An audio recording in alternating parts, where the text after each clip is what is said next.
and the track here is Procession by Sylosis. What does Procession even mean? Hang on, sidetrack. What does Procession mean? Sounds like processing a group of persons, vehicles, or objects moving along in orderly, formally manner. On such a group. Okay, so that kind of explains the style of this track as well, enough. But it's a really heavy thrash metal track with a. I don't know, I get like some reason like warfare vibes from it. I don't know why, but that's probably why it's called that. Again, it's Procession, not Possession. On this, I don't know. Yeah, I just love this track. The intro is great. Opening riffs are amazing, and it just goes on and on with constant thrash metal riffs and just unique composition style as well. I just love the way you move around the fretboard on this track. I've played it many times. The solos and the melodies and the lead are so interesting too. It's one of the most unique Sylosis tracks there is. It also has one of these bridges in it where it's like, right, ethereal, I think ethereal is probably the word. Gives you that feel to it, and yeah, it's just absolute masterpiece. It's fucking amazing. You don't get metal like this anymore, which is kind of sad, but yeah, honestly, it's great. I don't really have much words for this song. It's just amazing. Yeah. Anyway, let's move on to the first topic. So this topic is gonna be a bit of a repeat of other ones, but I've also got some things to add. And there's a thing at the end as well for people that want a solution to all these problems that we've seen, other than what I've said already. But it's a different type. It's one that's probably more viable, but it also sort of ties into them as well. So, where do I put my headphones? There I guess. Not really sure what else, but so I was thinking about this with regards to the Iran war, and also just everything else that people are doing, and wondering, what if they are right about doing these things? What if they're right about the wars? What if they're right about the war crimes, like doing them and treating people that way? Genuinely, what if they are correct? Even Starmer, for example, supplying them with all this stuff. So it's a question of, again, like what if, but if there is like an ounce of truth to it, there is genuinely somewhere in that which I think I do owe an apology. Again, that's if, because as it currently stands, I don't exactly see this stuff as being rational. I don't see Israel's wars as rational. I don't see fucking hell, my throat's going weird. US wars as rational. I don't see much from it that can be justified, and so again, I feel like even from an unbiased perspective or neutral perspective, where I'm not even like again pretending that I don't care. It's like I look at the truth, I look at the facts, and I don't see a good reason. But if there is one, then what is it, and how do I even address it? I think obviously I will apologise for it first of all, and I'll also explain the correction, because the correction itself is one of the important aspects, because I need to correct what I've said and what I've supposedly done here. Just like advocating for people to pick a side here, and the way that the truth has led us to rather. So, hang on. I popped a thing on my fucking face. That's weird. Basically, correcting the mistakes made, and being honest about that, I think is really important, because in this day and age, especially, it's dangerous to spread misinformation, and that unfortunately is the case with something like the Iran war and even things that Israel are doing. Very much is existent, and we're struggling as a result. So, again, there are always these what ifs in my head about do we care? Do we have to worry about these sort of things? And oftentimes the answer is no, because the truth so far is pretty obvious, and no one in their right mind agrees with a lot of these things happening now. Again, in the UK, for example, nobody agrees with supplying Israel with arms, especially when we could use them ourselves. Especially in this current climate, like, ugh, fucking hell. But yeah, if there's so-called anti-Semitism, then where the fuck are our arms then? Why are they being given to someone else? It makes no sense. But with the threat of wars as well, like, what are we supposed to do? Again, there's always what ifs, like, what if maybe them doing this, what if Israel committing these war crimes and starting these wars are actually justified? Again, it'd be an apology and I'd have to correct myself. So that's what an honest, well-meaning person would do. Not that I am myself, but that's for other people to decide. I don't really care what people think of me, to be honest. I just care about the truth. But it's the same, I guess, with everything else I believe. It's about being proven wrong and changing and adapting. So again, the what ifs lead me to apologising for that aspect, but there are still parts of these things I disagree with. For example, Israel's use of white phosphorus to fucking kill people, literally burn them alive, is absolutely horrific. I'm actually curious as well, like, what would come up if I actually look up the effects of that? Obviously not on a living being, but just on something. I'll look it up now, because this is also how you need to know whether something is dangerous or not. Like how dangerous it is, rather, and it really shows horror of white phosphorus in combat, or white phosphorus is terrifying. I guess I'll do both, so not that terrifying. I got audio on, so it is already fucking looking like it's burning and changing the tweezers of all things. It's got some fucking steam coming off it. I just tried to cut it and it fell off. Okay, smart. Didn't even try to hold it down. Set on fire and just, yeah, they have a bunch of shit. It's probably not the proper type, but it's still terrifying. That's like glass over the top of it. Just explodes. And then what's this? Combat review. Shells with white phosphorus burning. Yeah, can't really find like a proper thing. I'm sort of thinking like testing it on a bit of food, or maybe even just a bit of meat, for example, even though it's not great, but still, it'd be good for an experiment. But obviously it's gonna be fucking horrific, given that the details of it. So yeah, it's like terrible, and I've seen the sort of titles call it about, I think, 800 degrees or something Celsius, which is fucking insane. Like, imagine touching your pan by accident, or air fryer tray, and times that by about, I think, 10. It's probably the most accurate point in that. 10, maybe 8. You probably got your number there in terms of how fucking horrible that is, and you have to put up with that for seemingly like minutes. I'm guessing it takes to burn through. So again, what is the justification for this, and where is it that I could be wrong? Exactly with if this is apparently the correct course to take. As it currently stands, it's not. It's just literal war crime. There's apparently even more things coming out about Israel, about like silence around the rape of Palestinian people, which again we've known about for years, but for some reason it's never really been in the media, and I think the media are even questioning it.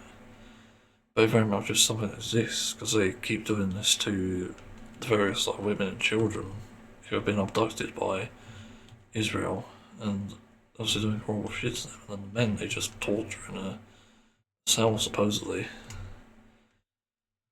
And yeah, again, these things need to be justified, and there's that what if, it's like, what if they are correct in doing it? What if they have arrested, like, for example, actual terrorists, well, except for the children. I don't think children can really be terroristic unless they've actually acted on it.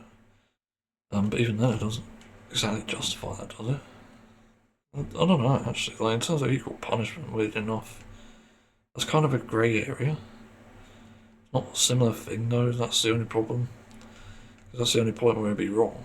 Because it's not the same thing, but, you know, it's weird discussing war crimes against children who've committed war crimes, but anyway.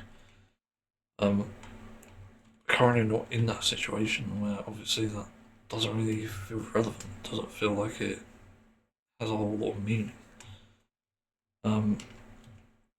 So yeah, again, those what ifs are important, and I do get bothered by them every now and then. It's like if I'm having a conversation with, in a bizarre way, Trump, like how can he justify to me that the war is like justified, and also the people who voted against it. Apparently, the Senate voted this time. Was it Congress? I can't remember the difference between the two. It's too confusing at this point. It's just voting systems don't make sense in the US. But anyway, apparently the vote to end the war was lost 49 to 50. So obviously the war's going to keep going, and one Democrat once again voted yes, to keep the war going. And a few Republicans, surprisingly, said no, to stop the war. Which can certainly catch you off guard as well, but also there's still a level of corruption by virtue of being a Republican, in all honesty. And obviously I'll applaud those things, I'll applaud those Republicans for saying no, sticking to whatever they believe here. But it's also suspicious when you're part of the problem here. By being a Republican, you're also essentially creating these problems. So again, yeah, it's not an easy scenario. Trying to think what else there is. Yeah, that's the other thing I was going to mention. It's more an addressment. Is that time? I guess it is now. I made it. As long as you said that. But I think one of the ways that, because we're seeing an attack on protests, obviously it's going to happen in America, obviously. It's going to happen in the UK, or it already is. But then you might wonder what the solution is. How do we deal with it? And I've got a story to tell before this, which is about a data center story recently, where apparently, according to Charlie, as I saw this from him, the source that he's responding to, it's like a full article on it. I didn't read it, to be fair. But the fact that there's even this mention that people who disagree with data centers being built where they are, and for some reason it's taking away the electricity, they're labeling people who dislike it and try to get rid of it as like domestic terrorists, is it? Is it something terrorist anyway? But those labels don't mean anything when you're doing the terrorism yourself. So it's like the same way Israel throws around anti-Semitism every time someone criticises them, even though it's nothing to fucking do with religion. And I've even heard people say that, so calling them Zionists is apparently anti-Semitism, which I don't think it is. I could be wrong. I did look up the word Zionism. Zionism meaning. Don't say Zionist. Zionism is a ethno-cultural nationalist movement. God, imagine if it was nationalist. I imagine in the late 19th century Europe to establish support Jewish homeland through colonization in the region of Palestine, which roughly corresponds to the land of Israel and Judaism, and itself central to Jewish history. Zionists wanted to create a Jewish state in Palestine, with as much land, as many Jews, and as few Palestinian Arabs as possible. Yeah, again, that's what it is. It's a fact. It's not any sort of accusation, it's a fact. It's literally there in writing. It's quite obvious. So you can't say it's anti-Semitism. And again, it could be a criticism, but that's not anti-Semitism. Again, literal anti-Semitism is the attack on religion, not the attack on the actions. The actions are completely separate. Also, again, with it being Zionism, it's also the way you've done it. you're not like deporting Palestinians and not doing what America does for some reason, where you could just, instead of like take over land, you just deport people. But no, again, there's a lot of things wrong here. But as for how we adapt, I've got to address that obviously. I think we adapt by doing what obviously the people are afraid of here, as in when they call us a terrorist for fucking just getting rid of data centers that we don't want, that we didn't consent to, which is also important. We should bring up consent wherever possible because it makes them look awful, because they are awful. But we should always bring that up, and that's really the justification for it. That's why we don't want data centers and all this bullshit. But we adapt, and that's the way around it. From everything I've understood and everything I've seen in the world, the reason these things often get pushed aside and these places get away with the corruption, the capitalism, because nobody stands up, nobody adapts. Again, protesting is one thing, but I equate it to pissing in the wind because it's about as useful as that. And even then, it can sort of backfire. But Jesus, the amount of times I've seen a protest just go not wrong, but just get responded to in a negative way, like a counter protest and shit.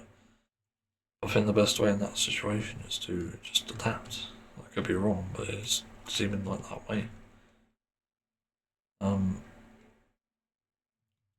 Yeah, again, adapting, it's like doing what nobody else would do, which is getting rid of the data centers, getting rid of the problems in the first place.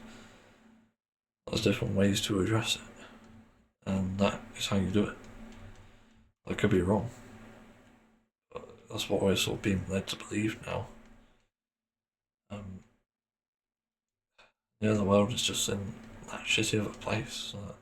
That thing is probably our only option, our only point of success. And it's also sort of similar to how people criticise the, for example, vegan and animal rights activists who commit, like, yes, literal crimes, but they're all doing it with good reason.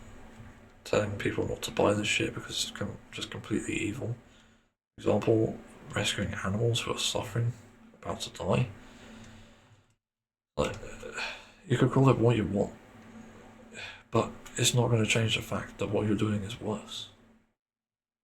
And that's the thing, that it's always a corporation saying that you're the ones who are wrong, rather than people saying you're wrong. And why is that? Because the corporations think they have the power. They think they have dominance over you. They think there's literally no way that you can respond to that. So, again, there's just this utter failure in terms of political systems and corruption, where, nothing's being done, and so people have to take matters into their own hands. That's basically what I'm saying, and that's how you adapt. What it leads to in the end. It's, again, a shame, because we shouldn't be in that situation to begin with. What we learn, but not really. So, yeah, I don't really know what's that. But that pretty much sums it up, though. Again, if I'm wrong, I'm wrong. I'll admit to that. As it currently stands, the way the world is, the stuff people need to take matters into their own hands.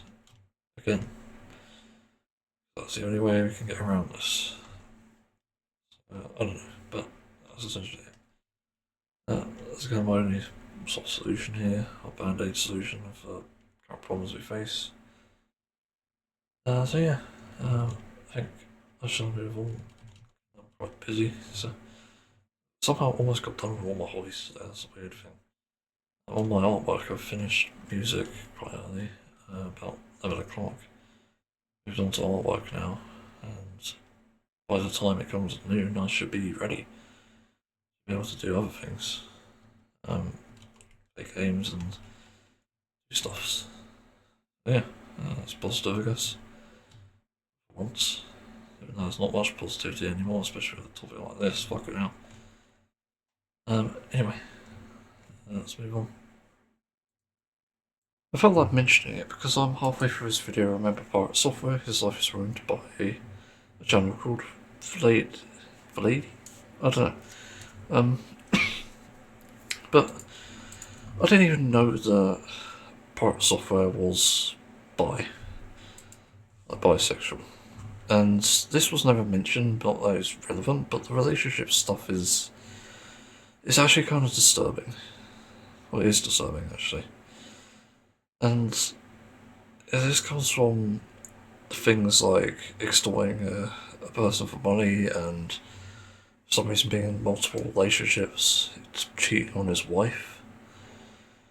Like, it's just nuts. And I felt like answering the sort of question that people have that's sort of pressing towards LGBTQ plus people about why is it that gay men are just so fucking loose and, I don't know, like extroverted? They're not like Pirate Software is here. And also narcissistic in some cases. I think there are a few reasons why. I think depending on your age as well, it was a different era when, for example, people in their 50s now who are gay. Obviously back when that was a thing, there was also like the AIDS panic, but there was also surprisingly a lot of people who were engaging in that activity of like sexual intercourse, and I think it's more common then to just have that as like a pastime sort of thing, like, oh, you go to a bar that's known for gay people, and yeah, I could be wrong on that, but I think that's also partly where it could happen with Pirate Software here. I could be mistaken. There's also obviously I think it's the Ashes of Creation developer who has a husband. Not developer, creator or boss. I can't remember who it is now. But again, you see like similar things. Like you see evil people in these positions, and it's really no different no matter obviously the sexuality, the gender, whoever it is. It's always going to be the same things because that's just what happens in people. There are corrupt human beings everywhere, and really deprived human beings that matter too. But it does sort of leave a bad mark and a bad taste in your mouth as well. It is abusive relationships, so, because obviously the victims in this situation with everyone Pirate Software is affected, it's kind of, well, they are innocent essentially in this, because it's often Pirate Software's fault by the sounds of things. And I think the reason that people can, like this, can just be unhinged is because they think that they've had life very good, they've had life too well, and they just get away with anything that's sort of apathetic, and nobody keeps that in check. So there could be like honesty and stuff, but it's obviously hindered by experience.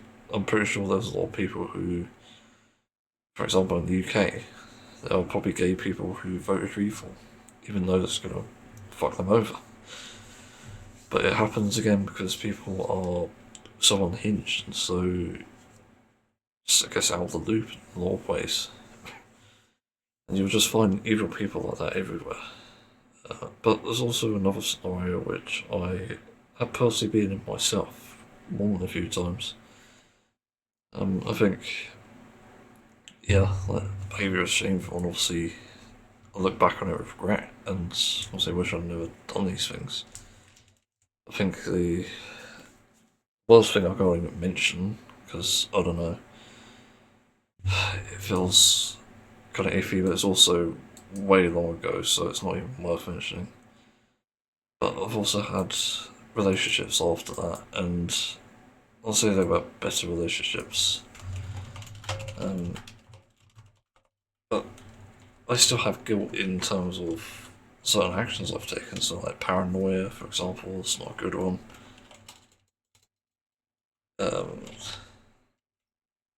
There was also scenarios where I guess I was just looking for a game girl today, and I did eventually date one. But I don't think it was good for the quote unquote gamer girl at all. And then later on, when I was getting into online dating and stuff, I sort of I'm not too forward with things. I tried grinding for a bit, and you unfortunately meet those types of people on there who are just very upfront about it, like, show us your dick. Literally. It's unfortunate because that platform is just riddled with those sorts of people. And I'm looking for a serious relationship, and people are not, and that sucks. So it's people like this, like Pirate Software, for example, who just give it a bad name, obviously, and make it horrible for everyone else. And not sure if he was into that, but very much could have been, I think. That's where it becomes an issue. It feels wrong because it affects everyone. Even though there's a place for that, a time and a place for that matter in the platform itself, it's not always beneficial. But what I was getting at with this is when I moved on to more social sort of dating, so not like apps, but rather like-mindedness. And this turned out to be an okay thing for the most part. I think there are parts of it I liked, but other parts are not so much. Um, yeah, I have parts in there that's just like, I look back on it and cringe.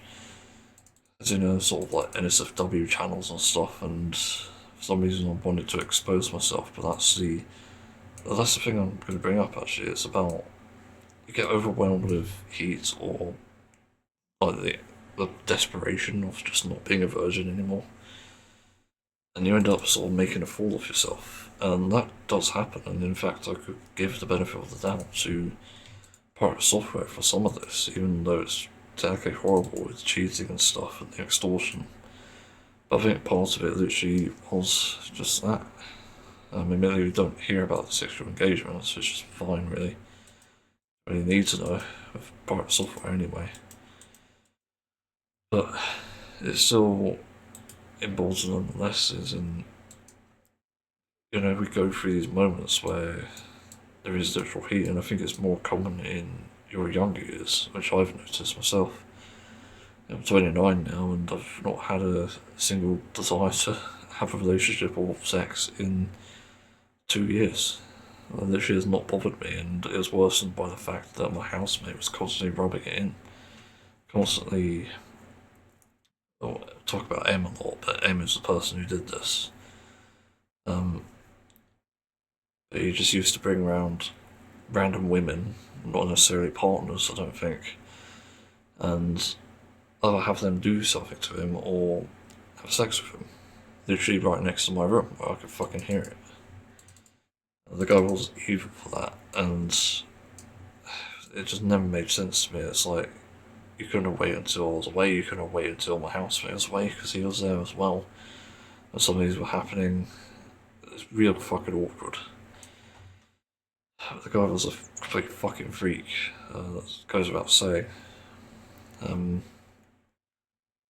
But also, it's one of those things, it's just a shame, I guess, when it comes to, what the fuck is going on here? When it comes to, again, relationships, and, yeah, those things don't help. But when I was like this, yeah, I was making messages as well during the dating sort of phase thing, and that didn't help things. To be honest, I was a fool in a few different ways with that. I think once I was sort of flirting with another lady on Discord, and yeah, obviously won't name names, but there were awkward moments in that, and eventually got around to like, am I attractive and stuff? Because I was really sort of insecure about myself. It's not really a trait because people for some reason call that narcissistic, but I don't think it is exactly. I think that's just incorrect because I think narcissism is something else completely. It's when someone's self-obsessed, not depressed. It's just where people seem to think that is an issue. Going on here? So Windows Explorer doing something weird. My system, and I might have to restart it. Great. Yeah, that's just a mark on that. It's fucking annoying. But basically, yeah. I did that. I asked, like, do you do that sort of thing with me? And got no answer, and just sort of got ghosted. And it's kind of like, oh. But even though there were hints, that was a weird thing about this. I didn't get any indication about that. It wasn't like well, you know, yeah. Or I didn't get a response. There was no in that either. So it was really awkward for that matter, for that reason. So that didn't help. And again, I look back on that with shame as well, because it's also just bad from a woman's perspective as well. Because I really understand it now. I didn't back then. But a lot of the issues that women have with men, and men like me back then, is that that's almost like a daily occurrence.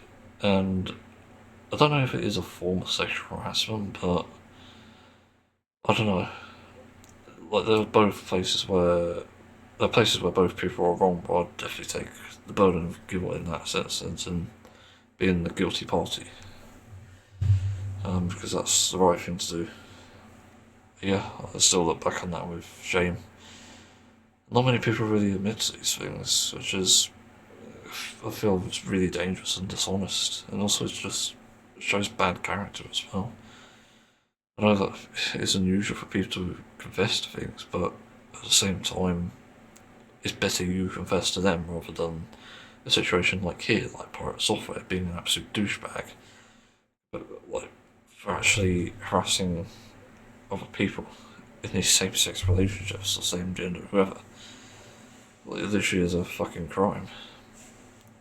But yeah, that's why I sort of highlight myself there, because I have done things wrong myself, which I'm not happy with. I'm ashamed of it, and I do feel guilt for the other party in these cases, the other person. And that doesn't help things at all. So I hope it's safe. Oh, okay, for some reason. Explorer's being weird, I'm gonna have to actually restart my PC, because this is fucking annoying me. So what else is oh yeah, there was another one later. So I happened to get to know someone who was from a different country. I can't remember if they were of the like-mindedness or if it was just a chance encounter. Someone I used to get to know. Oh, actually, there was a person I met in IRL. Yeah, we got along great as friends, really. We had things in common and things we didn't like. Certainly things we can criticise about each other, but for the most part, decent people. Unfortunately, there was like sad stories related to previous relationships, which I won't go into, but they're all very personal. And nothing like, well, actually, they are kind of. There's both disturbing stories and sad stories, that's all I'll say. But, I sort of fell for this person as well, and I also sort of asked a similar question to the other lady. I'm just not happy with that either, but we still remain friends though, despite that. It's kind of like, oh, okay, yeah, I understand. Just rejection, and that's it. There's nothing to it. It's just something that happens, and it's not worth worrying your mind over. Then there's the next example, which is probably one of my worst cases, I'd say. Probably, I'd say it's like the maximum I'd share in terms of discomfort and stuff. Because I think this is the only other occurrence I can think of where I've done something kind of like this, where I've asked, oh, nudes or something.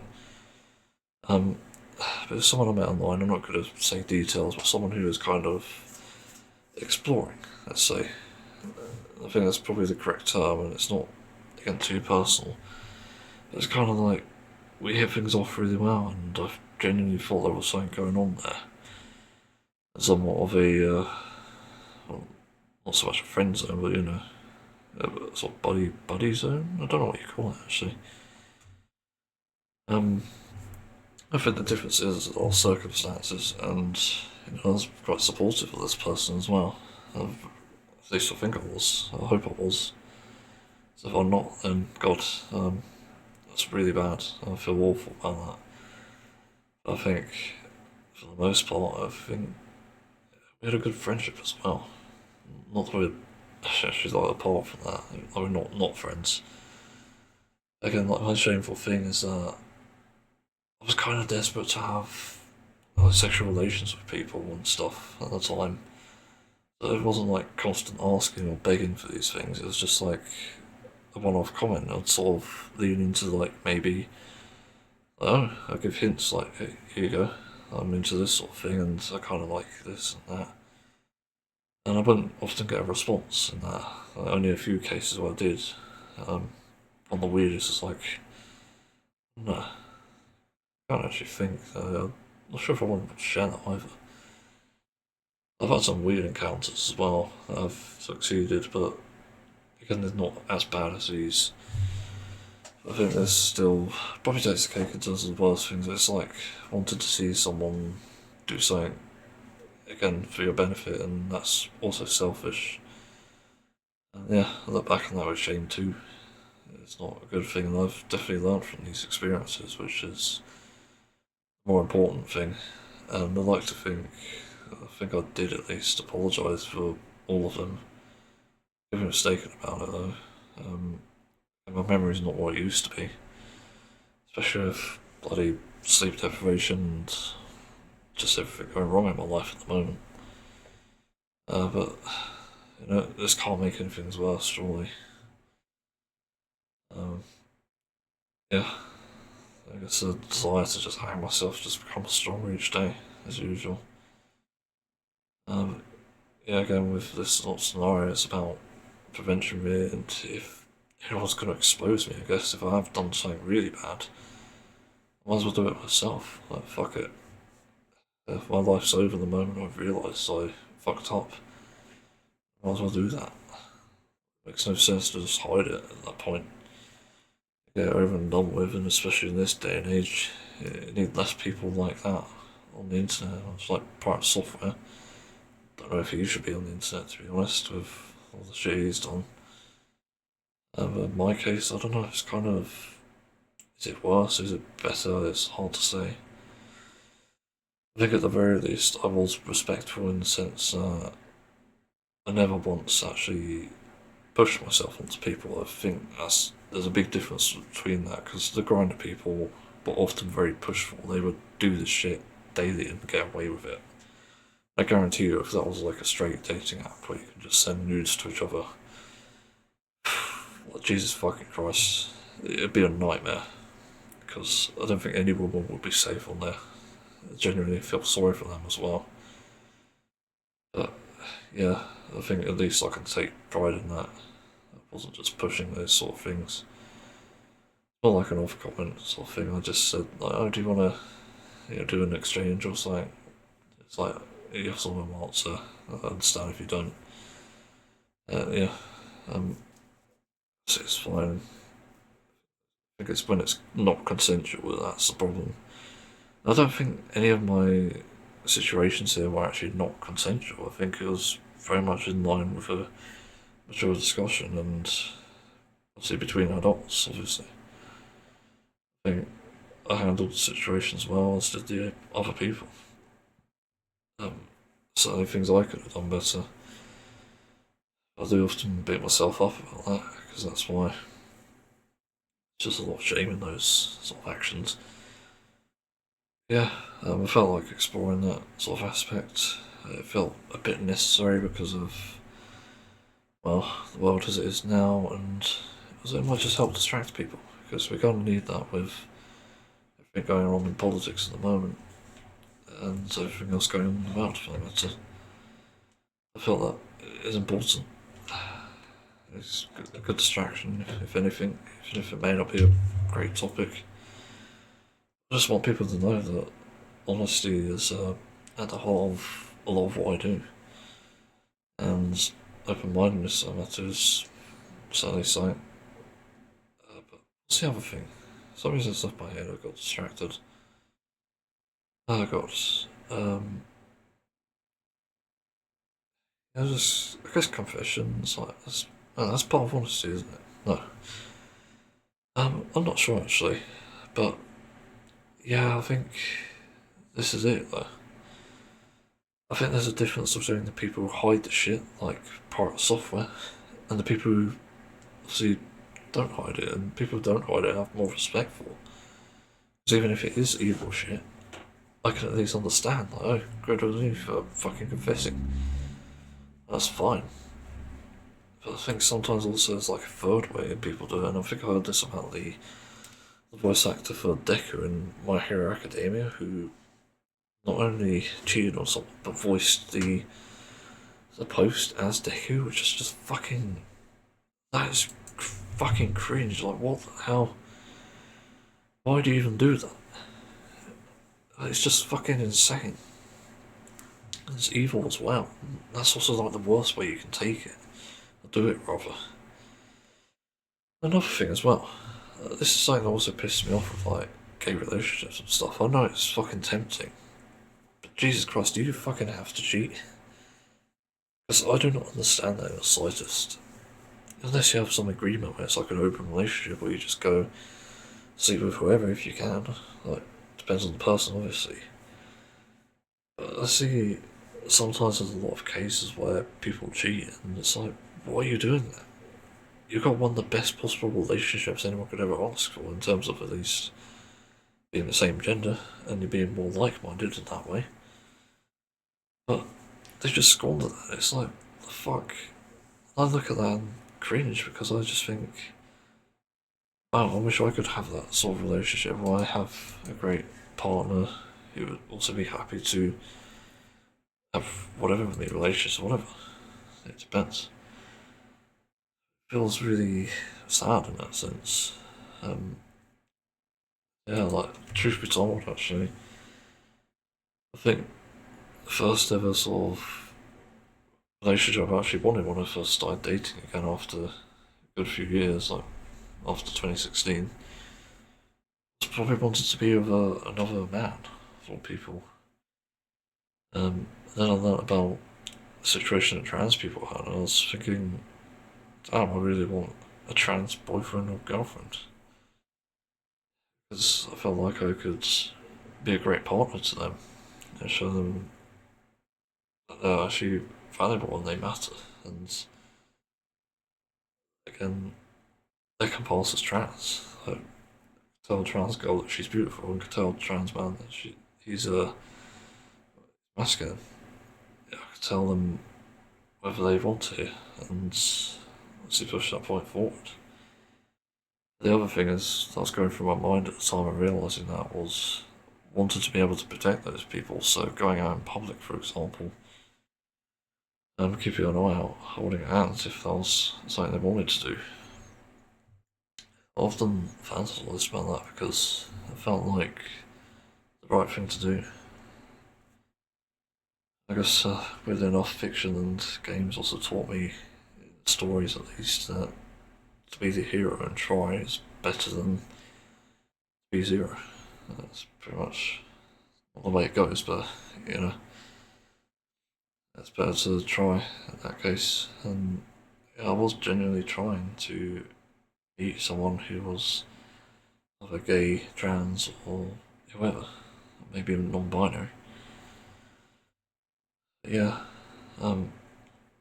Anyway, I don't have anything else to add to this, but it felt important to me. It felt close to my heart as well as the topic, but not obviously in the way that you think it is. I'm not talking about the part software garbage. What was that? It's a ship appeared on my thing. It's a big ass fucking ship. It's a cruise ship. It's like bring something together. I don't know what that is. Um, yeah, the pirate software situation is obviously bad. It's real shitty. And obviously, I hope that the victims in this do get the help they need if there is help that's needed anyway. I'm pretty sure finding someone like Jason off isn't too difficult though, to be fair, because he's already made quite an ass of himself and made people realise rather how stupid he is. I can't appreciate that people aren't bringing up the fact that he's gay or bi, whatever.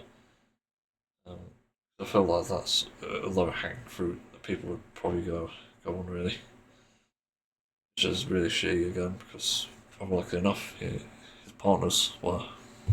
So it's like, oh, you've sort of insulted them now. Great, that's real smart. Yeah, I don't really have anything else to add, so um, yeah, let's move on to the next topic. Well, frankly, in my sleep patterns and behaviours, just don't explain anything in terms of my sleep quality or my physical health or mental health. It's so bizarre, I cannot touch on what is fucking causing this because there literally isn't anything.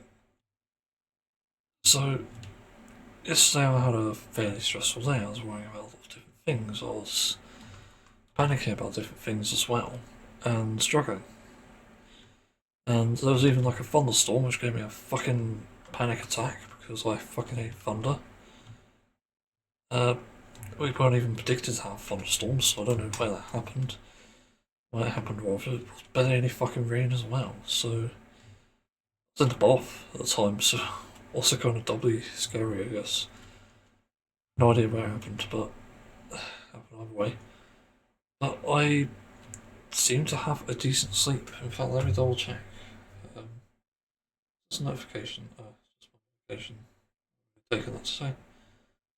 Right, so apparently, actual sleep is 5 hours 50 minutes. But it should be longer because I've definitely been asleep longer.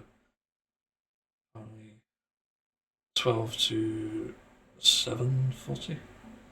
It's like over 7 hours. So technically, I've got good sleep, which is decent. I think it's good. But for some reason, I still woke up a bit late and a bit tired. But very unusually, even though I'd got everything done late and had barely any bowel movements, I still ended up on time on pretty much all my hobbies so far. In fact, I've been given enough time that I may be able to fit in a chore that I've been meaning to do. But we're going to put up the insect net for my bathroom because I'm fed up of bugs going through that place, but also I just feel like I need to do that sooner rather than later. I also could do something else after if I have the time. The point is I'm like consistently defeated by these aspects of my life where I'm either really stressed out or really busy or get derailed. I even get derailed for things you probably notice for the frequency of podcasts. And that causes issues too, no doubt. But I don't know why, but today I've already been on time with so many things. My music I got done early, I got it done before 11, which is extremely fucking rare. And then I only got onto music about 20 past 9. And I still had to take my medication, still obviously had to eat breakfast, I didn't skip anything. And yet I still managed it. There's no explanation, as I've been saying. There is no thing that helps me become faster or become more improved or efficient in these areas. It just doesn't exist, and I'm just consistently confused when this happens. When I can do things on time and be efficient and be good. I even thought ahead and I actually managed to get, how was it? I managed to get my prescription because I decided to request another one. I need an inhaler for my breathing problems because I don't know how else to deal with them. Just simply isn't a solution to that. So I ended up asking for that and got it. It's weird and still on time. Hasn't been anything that's sort of set me back, although it's probably mainly because of luck. There are opportunities where it can be unlucky for me, where that shit does happen. For the most part, I think I've done pretty well on that. It's weird. But yeah, getting that done, and then I managed about 30 odd minutes of. I think it was 25 minutes actually. Well, I got slightly derailed, but not too badly. 25 minutes of artwork is actually really fucking good. I don't actually know how I managed it either. So again, there's like a lot of mystery with a lot of this because I just don't understand where this comes from. I get this energy and drive to complete these things, and I usually get distracted. Even though I just literally just browse blue sky, I'm not as heavily distracted as I am. I think removing the trending tab helps that, and also because of not being as active in my imagination, I'm not as like a talkative on these things. Like I'm not even looking at the trending tabs pages. So that helps things a lot in the long run. Because I'm not looking, I'm not discussing it, and therefore I get more time, which has been an overall benefit. So it's also very strange in that sense. Trying to think what else there is. So artwork, I'm literally almost done. But I forgot to do a timer, but I'm pretty much done with it now anyway. It needs to work on the next carbuncle in this image. It's going to be interesting, to say the least. What's the marks? That was it. I'm going to make this one. Pass. Yeah, I don't really know what to add. Just no scenarios that really hinder me other than this procrastination is one, but I don't know what to even say. I don't know how to identify this crap. It's really hard to identify. I don't know where it comes from, as I keep saying. I get distracted, I lose time and stuff. Even then, my afternoon sort of, call it kip, you know, man thing I do. I guess. That didn't take as long as I thought. And then I probably have time to exercise, which I might do after this. Hang on, what I've got left to do? I've got artwork and a bit of music, yeah. It's not the halfway ones. So I guess I can still do exercise. So I got till like 3 at least, probably my deadline. And then I've got to get on with the artwork, and I think after dinner I'll probably have time to do the other bits of chores I said about sort of planning my day. Also eating my food, I play Final Fantasy 14, so sort of way to just to help me down food also, just get things done, because there's plenty of things to do in Final Fantasy 14. People always say World of Warcraft for some reason.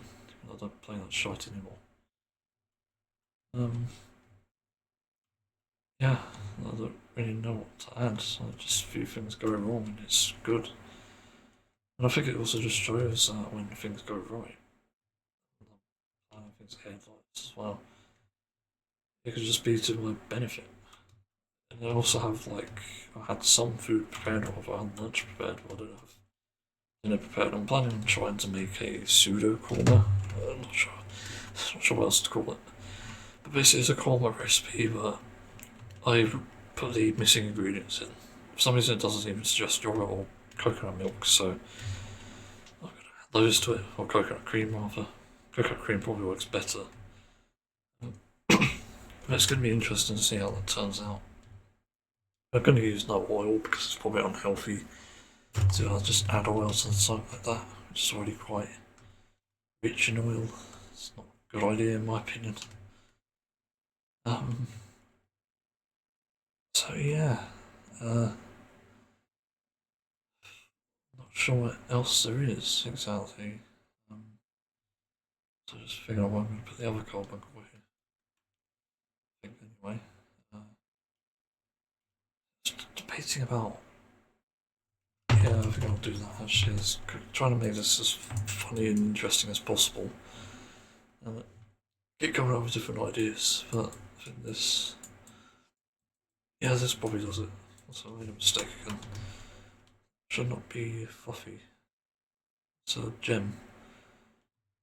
There's going to be a lot of detail in this artwork, which is, I think, to its benefit. I think it might become popular.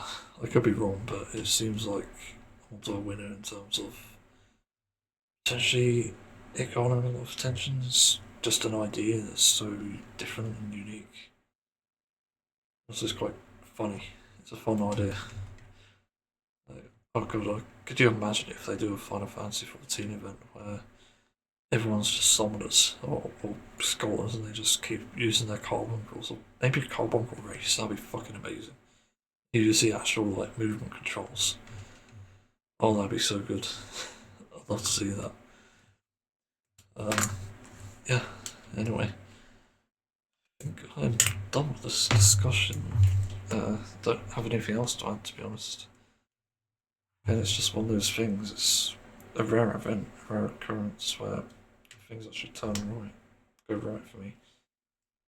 I can actually do things in my own time and get things done.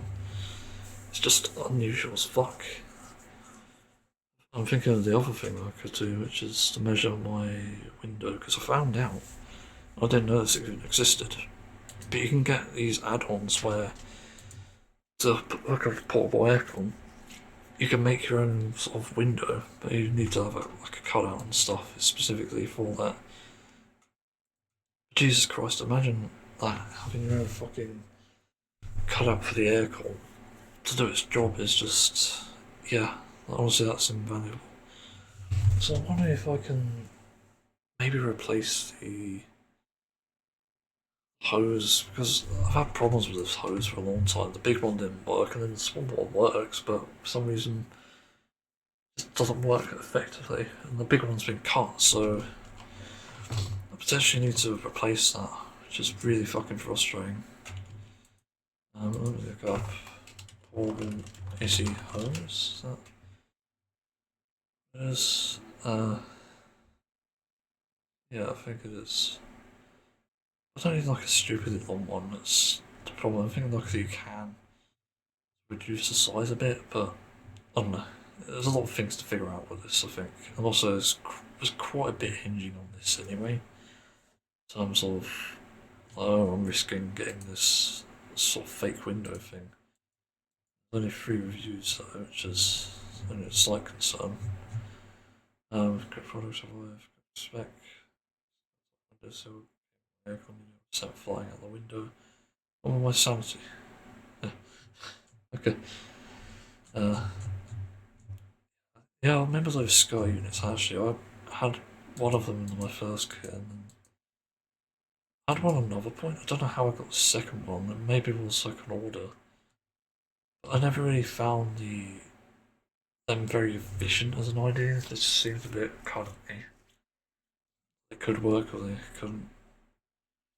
But Sky kits are very inefficient for basically what is a system where our windows are, I forgot the name, they like open out on hinges rather than slide, so there's no way to fit a fucking aircon hose in the skirt efficiently, and even then they still let in whatever, they still let in heat, they still let in a lot of things. It's not a closed seal, but obviously in an aircon sense you need a closed fucking seal to stop air getting in, stop heat being produced and stuff, as far as I'm aware anyway. That does make me wonder, can you get double the cutouts? So, an additional cutout, holy crap.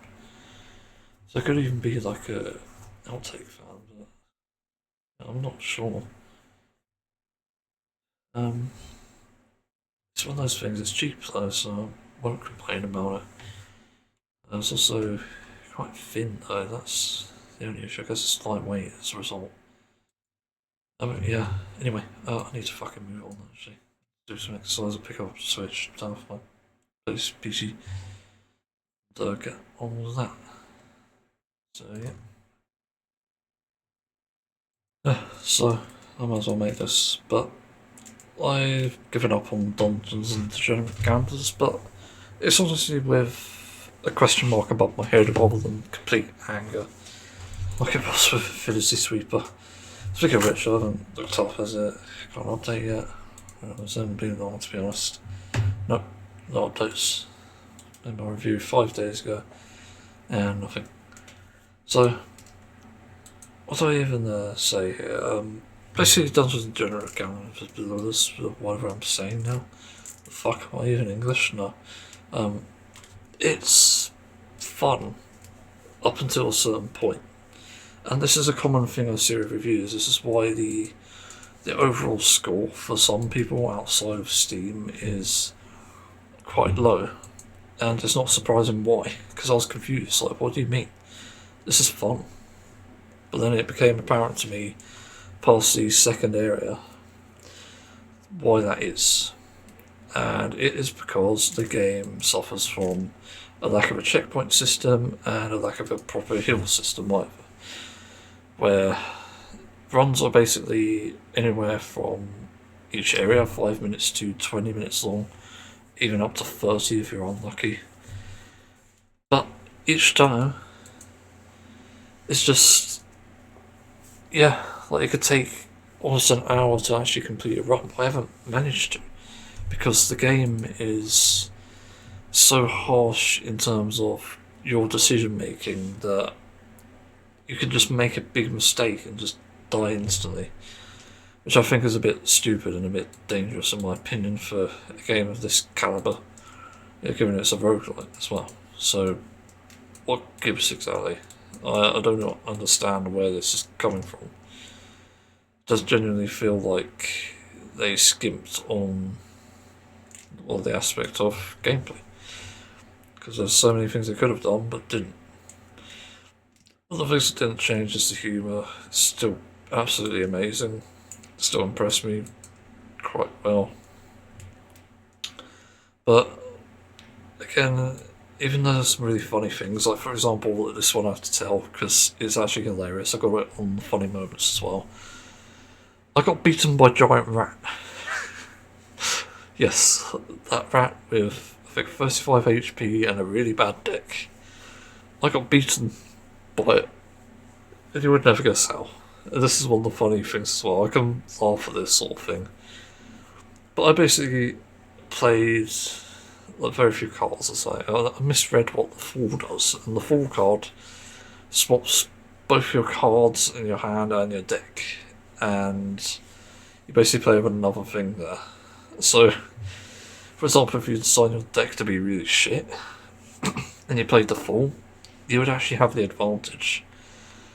So, in a way, it's like that's one of the most OP cards, but at the same time, it's also bad. Because if you have a strong deck like I did, well, it swapped it.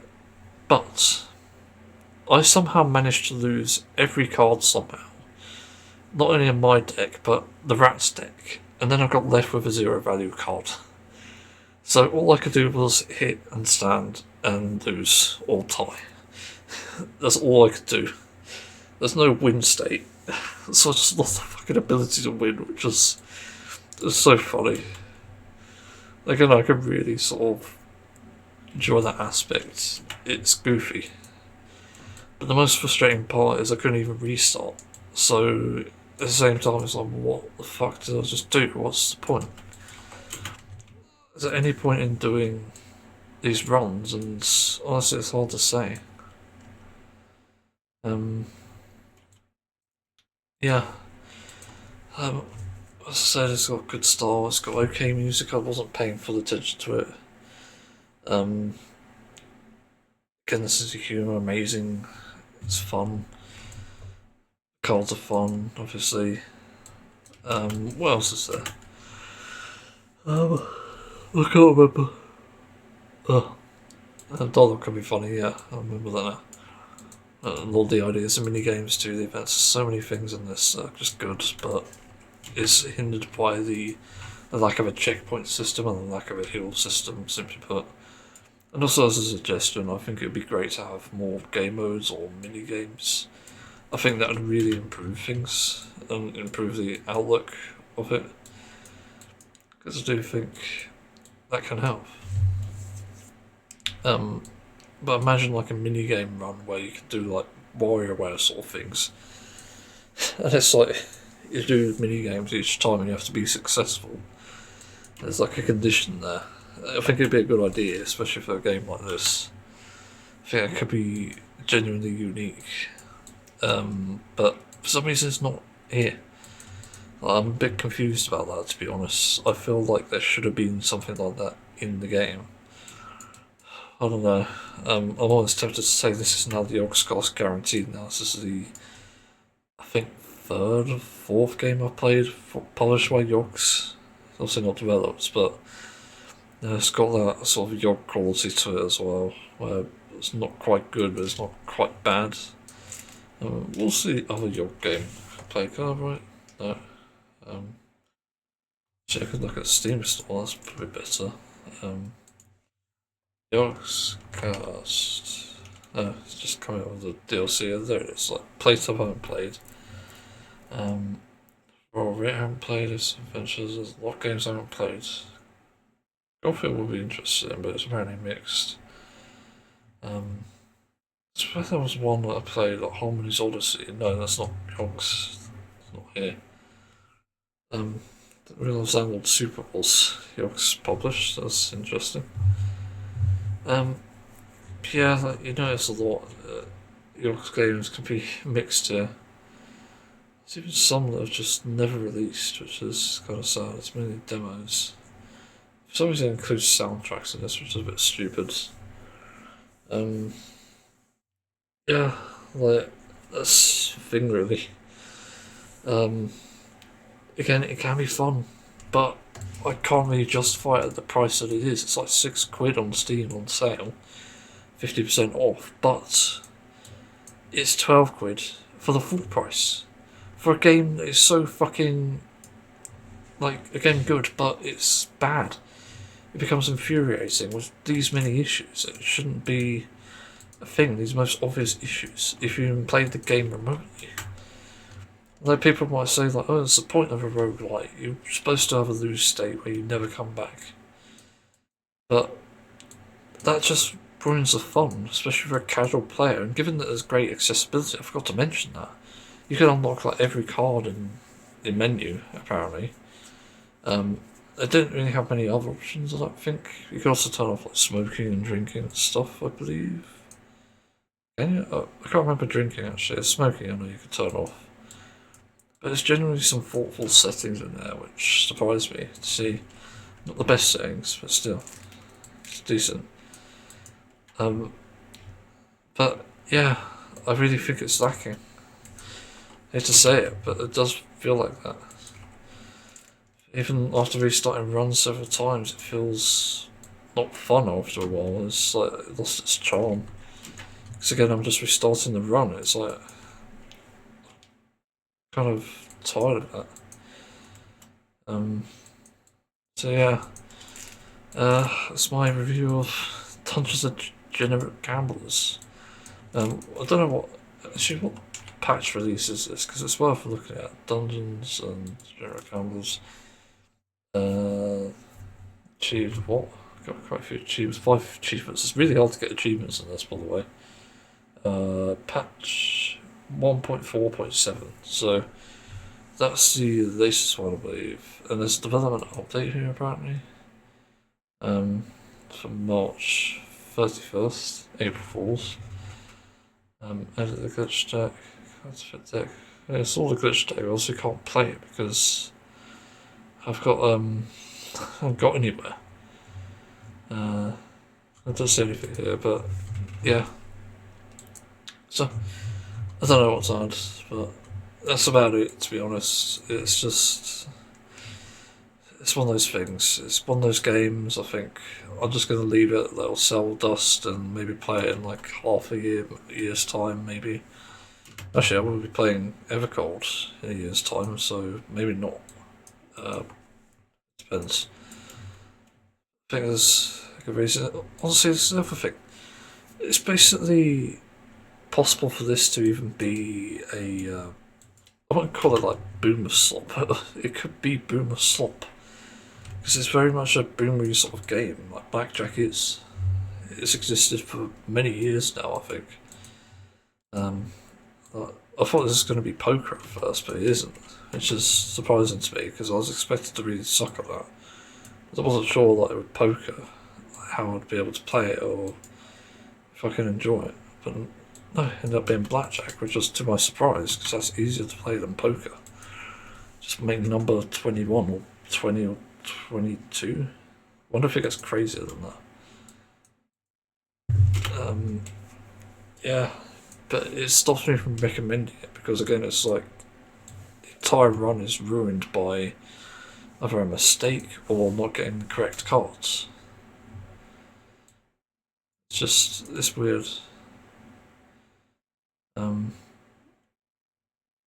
Yeah, so I don't know what's add, but that's about it, really.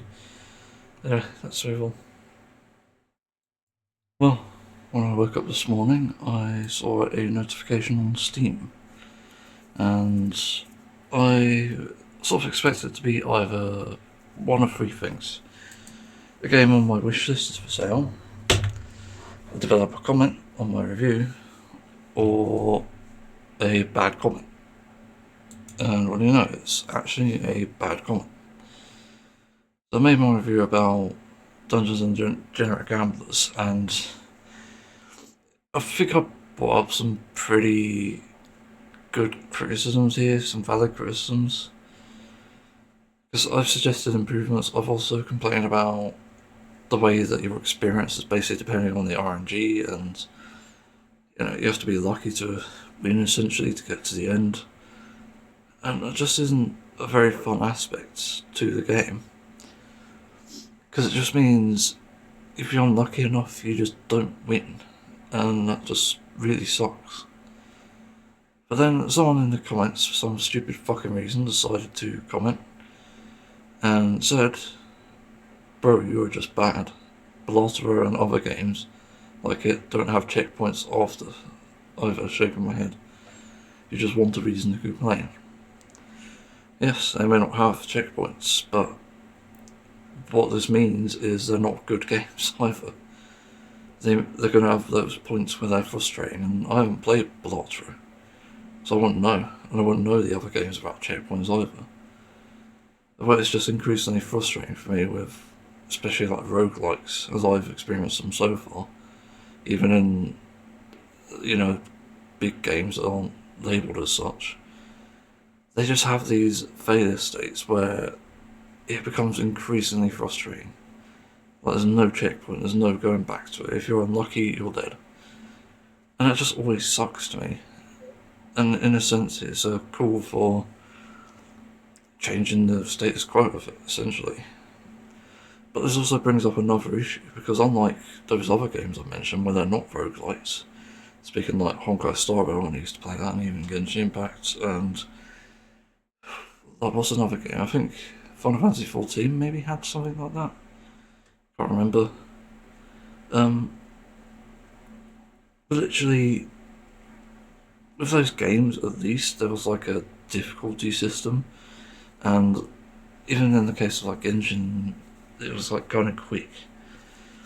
The only problem with this is probably Honkai Star Rail, where it takes up to an hour or two to even complete one of the higher difficulty runs, and so it becomes an issue. But in these sort of games where even though it is quick, it does leave me frustrated in the end, because I'm just like, oh, well, I had this deck that really worked for me, and suddenly I just lost like 5 blackjacks in a row, and I'm dead. Like, it's not very fun. And I literally pointed out that you don't regenerate health across matches. This is not even a case of where you can take the L, where, oh, your enemy has 20 and you have 17 and you can't gamble anymore because you're going to have a high risk and high reward, obviously. But it is high risk and low reward instead, because 20 versus 21, you're only going to do 1 damage. So, no.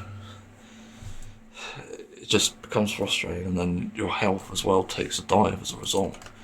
Whereas if you just stand as it is, 17, you only take 4 damage, or 3 damage rather. Although it depends on the enemy's extra sort of issues, but still.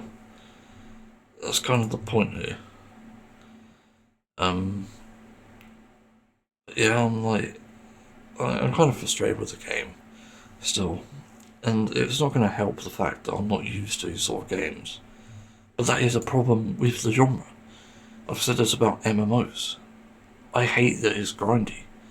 Because when a game is grindy, especially with as much content as it has, like Final Fantasy XIV or World of Warcraft, and also they remove content in World of Warcraft, then I'm going to get frustrated. Like, it's just going to be bad. It's bad game design, and obviously it's just bad to play through because you end up missing out on a lot of things. But again, in this, it's worth noting that I've never really played blackjack, so I don't even necessarily know what I'm doing. I know not to gamble too high. You know, if I'm on like 11 or 13, like the risk is quite low. 15 or above, I'm getting pretty close to high risk. But again, I don't heal. And the things I get given in the game that are supposed to heal me or shield me, they don't really exist. I've had like 2 in about 6 runs, or 7 runs actually, if I could do the meme. But again, I'm just frustrated. And I just don't understand why I'm even being, again, responded to like this. Like, why are you saying, oh, you're just bad? Of course I am. I don't play roguelites. I forgot to mention that in the review, but again, I'm not used to these things. And the point is I was making with the lack of checkpoints is that that becomes an issue. It's an accessibility issue. Because you can enjoy a game like this, I definitely did for the first while. But at a certain point I just got annoyed with it. I just didn't like it in the end. And that's also a valid criticism. I'll have the same problem with Balatro if I ever played it. I have the same problem with other roguelites. And I've had the same problem with Honkai Star Rail. As I said, the Simulated Universe, for example, where that used to be, because I don't play it anymore, but it used to be extremely annoying to do. Because it was like, you lose the run, you lose for good. And that's it. No checkpoint. It means everything you ever worked for over the hour or 2 was for nothing. So it's just never worth doing. And you know, you only did it for a small reward as well, so that's also the shitty part of it. And so again, it just became annoying. So, trying to write the title with them funny moments. Yeah, again, it's like people are really fucking sensitive for some reason. Like, they call us snowflakes, but then they get really sensitive when you call this out. When you call out a bad design decision. But then, this is the other issue I had whilst I was pretty much shitting my guts out trying to. Constipated though. Why is there no difficulty system? There is none. There isn't even any in the settings. So regardless of whether it's a roguelite or not, why is there no difficulty system? Like, why can't I just choose to play a run on easy difficulty to start with, and then challenge myself? Like, I do not understand the logic here. Because there are probably ways to even address that. For example, making the AI's cards a bit shit. That would be one way to make it easier. And also, potentially even lowering the health, but increasing it obviously when it gets harder. So, again, there's those issues as well. But the fact there isn't any is proof that the game itself just doesn't feel that finished. Again, it's got so many good things going for it. I can't complain about those because they are genuinely good. But these issues that exist here, they are real. And I myself have been a gamer for what, 20 years now, 20 plus years? And even then, the games without difficulties I've had massive struggles with. I even struggled to play Sonic when I was a kid. Just the platforming ones. Even then I used to put on like Game Genie or something. I was just fed up of trying and dying over and over again. I don't know if it's like a cognitive thing or a disability that's stopping me from being able to actually play. But I don't know. Anyway, let's investigate this guy called Kermit the Frog. From... where is that? Don't know what that flag is.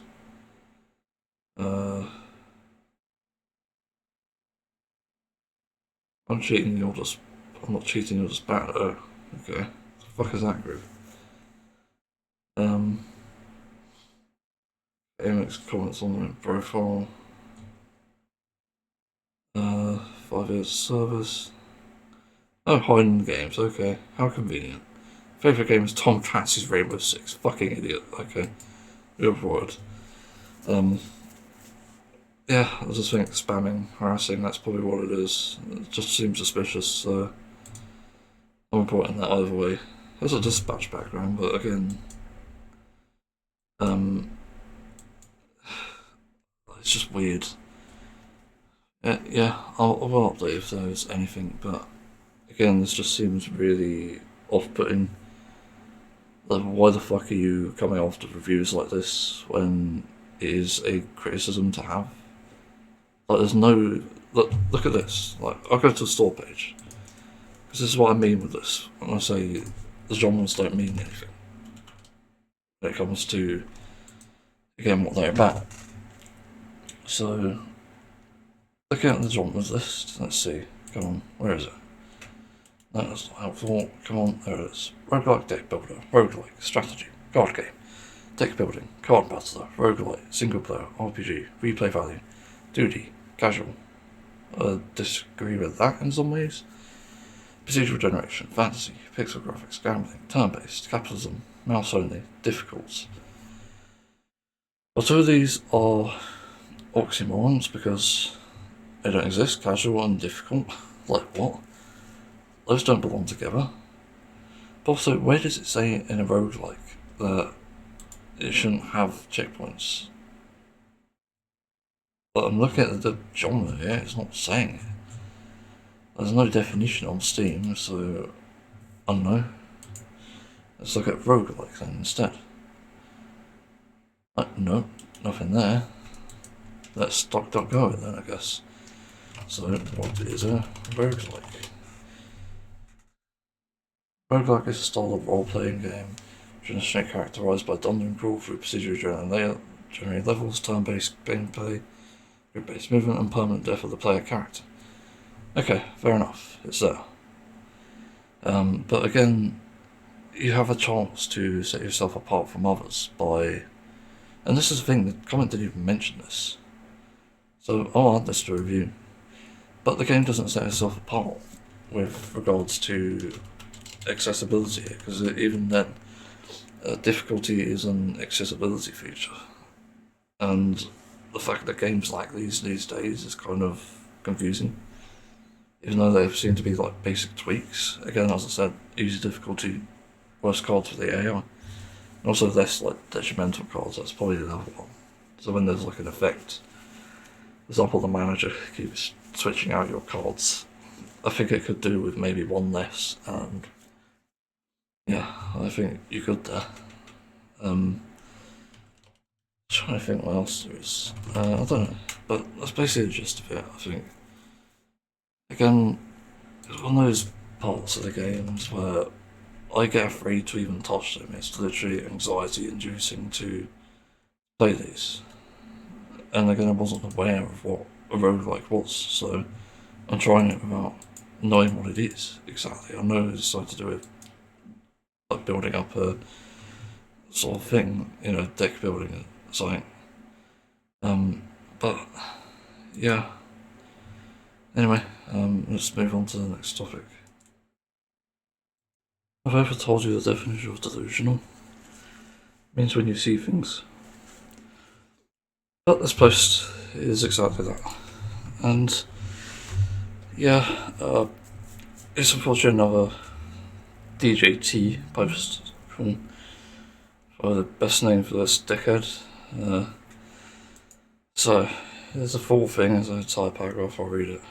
Paragraphs. Let's read it.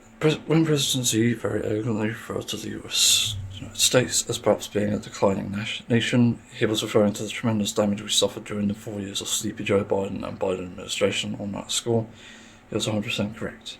Our country suffered immeasurably with open borders, high taxes, transgender for everybody, men and women, sports, DEI, global trade deals, rampant crime, and so much more. President Xi was not referring to the incredible rise that the United States displayed to the world during the 16 spectacular months of the Trump administrations, which concludes all-time high stock markets and 401ks, military victory and thriving relationship in Venezuela, and military decimation to Iran to be continued. Strongest military on earth by far, economic powerhouse with a record $18 trillion being invested into the United States by others, best US job market in history, with more people working in the United States right now than even before, ending countries, destroying DEI, and so many things that it would be impossible to readily list. In fact, President Xi congratulated me on so many tremendous success in a short period of time. 2 years ago, we were in fact a nation in decline on that for the real presidency. Now the United States is the hottest nation anywhere in the world, and hopefully our relationship with China will be stronger and better than ever before. It's pretty much refuting himself at this point. Like, what the fuck? Again, this is just textbook delusional. And it'd be the same with anyone else who believes this. Given the post time, is that? Not many people online at it, but apparently people are still liking and retruthing it, which is just... oh, it's massive cringe. So let's go through this. I mean, I don't know much about the Biden administration, but one thing I do know is he wasn't this delusional. And that also includes all these claims here. So, the things about open borders, high taxes, trans for everybody, men and women's sports, which by the way doesn't exist, it's a fake thing. Only like 0.1% of people are actually trans women in sports. But anyway, DEI, horrible trade deals, rampant crime and so much more. No, there wasn't. Well, this is just blatantly false. And even then, like, the only thing I remember back then, the worst thing that Biden probably could ever do, and obviously there's like a recent thing, I'll go into this after that, was probably the George Floyd thing. The Black Lives Matters protests and essentially there were riots apparently, which, I don't know, not great. But yeah, that's the worst thing that happened under Biden, but that was like the biggest thing at the time. And that's the only thing I remember. I could be wrong, I maybe misremember the date. But again, to say that his administration was the one that did damage is just fucking insane. It's extremely delusional at this point. It has to be a joke. I can't believe this is actually serious. But then these other claims, obviously, that I forgot with Biden. Apparently, there's some evidence that he's actually done deals with Israel to support the genocide against Palestine, but I don't know how true that is. Again, it's sort of put out there, and then people ignored it, I think. So we never really got anything else on that. So I don't know what that was about. But yeah, that's probably the only two bad things. But anyway, these other things just make no sense. Open borders I don't think were an issue.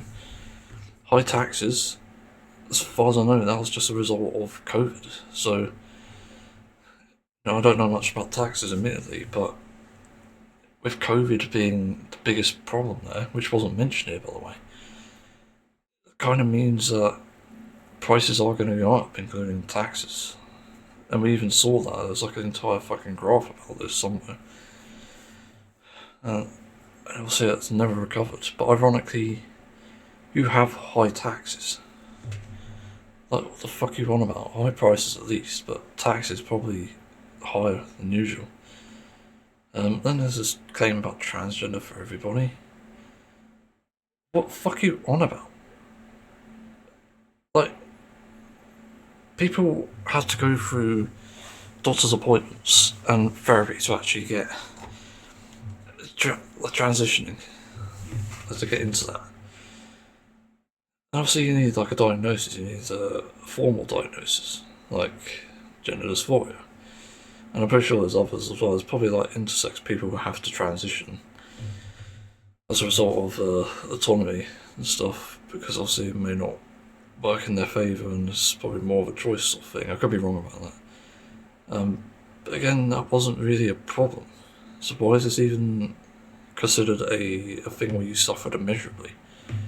There's so few trans people in the world, you don't even fucking realise that this wasn't an issue to begin with. Guess the amount of trans people I met in my lifetime of meeting, what, hundreds of people. In real life, I've only ever met one. Online, I've met a few. But that's again of like thousands of people. So, even encountering a trans person is extremely rare. So, it just doesn't really make sense. It's so fucking bad of a claim. Anyway, and the next thing is obviously men and women's sports. Again, this is like transphobic rhetoric. There's apparently a study done on that, and I can't remember what the study was called, but it found out, I think under 0.1% of participants in women's sports were actually trans women. And that's because trans women often suffered side effects as a result of transitioning, or just were not interested in sports. What do you know? And there's already currently a big gap between like men and women in sports. Again, separate things. I'm not talking about trans people here, just to be clear. It's about men's sports versus women's sports. And I reckon there's probably so few women's sports because women just don't have the drive or the want to even do that. Like, weirdly enough, there's like a women's football on the TV. Was it last week? Yeah, I went to visit someone, and it's kind of interesting. It's like really differently done to the way that men's soccer is, and I was kind of surprised. It felt like there was more sportsmanship there. You saw both women's teams, I think, even just, congratulating each other. You don't exactly get that in the men's sports necessarily, from what I've seen of it anyway. I don't know, it's one of those things. Anyway, next thing, DEI.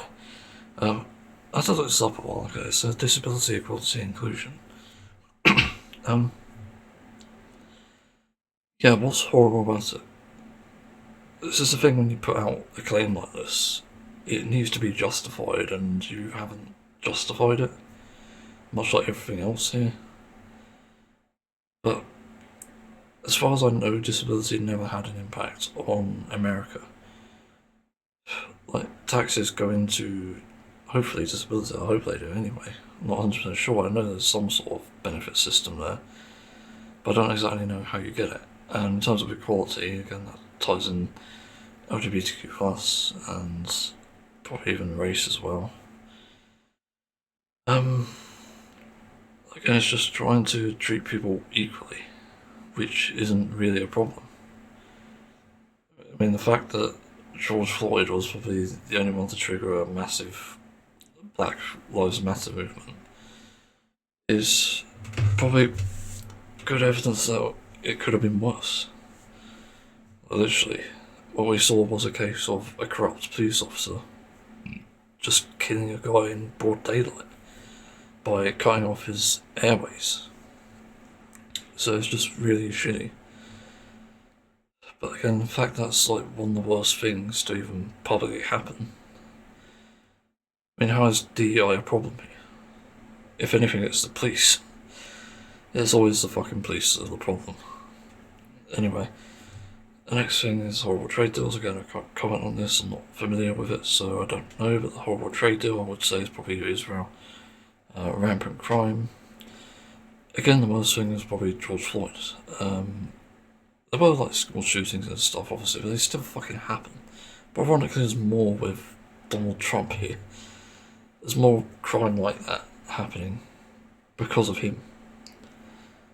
And of course, there's so much more, but it doesn't obviously state it. So yeah, and then he thinks this is referring to the current Trump administration. He thinks it wasn't referring to that, which again is delusional, and he's bragging about all-time high stock markets and the military victory and the relationship in Venezuela and the decimation of Iran, which he's apparently losing. They say the strongest military on earth by far without any fucking evidence, because from what we've seen of Iran, he's quite fucking weak. And also it's bad news as well, because were Russia to go to war with anyone at this point, and thus needing potential US allies if we ever get any, it's not going to bode well. So I need to research that, because apparently Russia ups the, I don't know, they up their forces or something against Ukraine, which is quite worrying as well. But there's more Ukrainian losses than before, but I need to look into that a bit better. Best US job market in history, $18 trillion invested, nope. More working people, nope. It's not true. Don't think there's more working people. I think you're just inflating that with ICE and shit. Which is not more working people, that's getting people to work for a terrorist state, which is a crime. So that's rampant crime. What else? Just planning on destroying DEI. Well, if you do that, then the world's going to be worse, and you're going to have more crime. So yeah, again, just tons of delusion. The United States is the highest nation anywhere in the world. No, it's not. I've literally heard from people, and even had people convinced that nobody wants to go to the US. Like, literally nobody.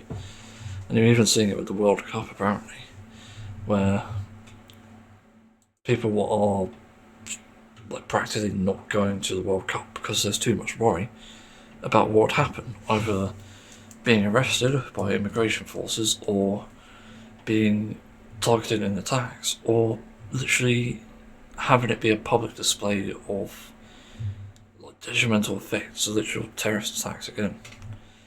Far worse. That's why some people are not going to this World Cup. I think it's World Cup. I don't know. Again, this is fucking absolutely delusional. But I said this in a post, and it's obviously worth reflecting here. I said this about a point made on Israel committing war crimes, are basically taking over a portion of Lebanon now, 6%, I believe they said. 400 Lebanese people have been killed. Occupies 6% of Lebanon and has destroyed more than 10,000 homes, yeah. But I literally said this a year ago, didn't I? I said the more you let them get away with this, the more you just say, oh, stop doing that and not act on it, leaving no repercussions, the worse it gets. And it sort of brings in NATO into that effect. So, my solution to the thing like Israel, as it stands at the moment, also you need to do US as well, is you send like European sort of envoys, I guess, whatever you call them, to obviously negotiate. And obviously with like protocols and stuff, you have to be careful, but obviously if you don't hear anything back from them, or they've been murdered or even publicly announced murdered, you need to fucking respond. You need to incite NATO and literally get everyone to fucking attack this one or whatever country it is involved in this, however many. So we just don't have shit like this ruining the place. The only problem with that again is it's usually often because of a corrupt leader. I know in Israel's case, unfortunately, it justifies the population being at war with other countries, but with the US, it's more difficult because what you actually want is governmental bodies instead of the people, because the people are not the issue. So it's usually you need to target people like, I don't know, the Republicans in the Senate and stuff. I don't know how it's going to work. That's the only complication with it, and this is exactly what I mean. When you have no control over these things and you don't enforce, obviously, punishment or repercussions, it gets worse. That's always the way the world has worked, and that's why something like World War II even happened. Because I think the warning signs were there. Excuse me, I need to go to the toilet. So, okay, prepared. But something like that happens because nobody keeps them in check.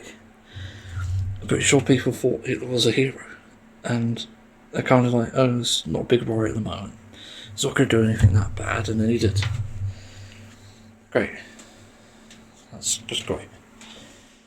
Ugh, it's just a fucking yikes. That's what I mean. But also we need more people in the EU and NATO, obviously. Because I think one of the biggest problems again that we face is with this upcoming potential world war, we probably need as many allies as we can to fight one cause here. Because obviously Trump is corrupt, can't rely on him. Even then he might even just fight back. So problems like Russia still, we still have problems maybe like China. Still have different issues in North Korea, and I saw something funny about North Korea. Probably a funny thing to end on, but also kind of sad. Apparently North Korean soldiers who fought for Russia got addicted to porn. Because they don't have internet there, literally. Or free internet anyway. That's obviously, again, that's sad in a lot of ways, but it's just kind of funny. It's not surprising. But anyway, I have to move on. So I'm actually busy again. So I need to shit my pants. But yeah, that's essentially it, I think. So let's move on. All he does is annoy me. So I tried to plan on my day, and this is a thing I've been doing for years now, really. Although it's been more prevalent with having to move, because before it was like I could do things that were unplanned, but now it's like, well, it's kind of bad. And then also the communication I had before coming here, moving away from my first home, it's been pretty horrific. But yeah, I'm almost in overdraft again. Nice. Gonna squeeze me, ain't it? Oh well. I think it just really annoys me when the communication is simply, "Hi, want this." I say yes, don't get a response, don't even have it read either at certain points, and then they just do things anyway without regarding myself. And that just feels really shit. Like, seriously, what the fuck is going on? I cannot comprehend what is going through people's heads in these situations. It just genuinely doesn't make any sense. I cannot make heads or tails of this. I just feel really annoyed because I plan ahead, as I said. Didn't mean to rhyme. Just what comes to my noggin. Again, I try to plan out my day as early as possible so that I can get ahead on things and get ready for things so I don't miss out. So just an example, okay, I get up in the morning, have breakfast, that's usually about 8 or 9, then I will work on my hobbies until lunchtime. If I need to cook, I'll end that early. If I need to just grab something out of the fridge, I can leave until 12. So that makes it convenient. Then it takes me about 15 to 20 minutes to eat somehow.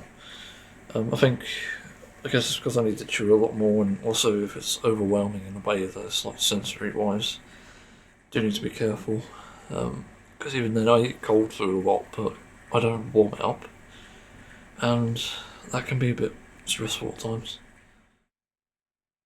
But then I go do my next thing, which is either exercise or a bath or hobby. It depends. I try to bathe frequently because I make weird smells with the nature of my issues here.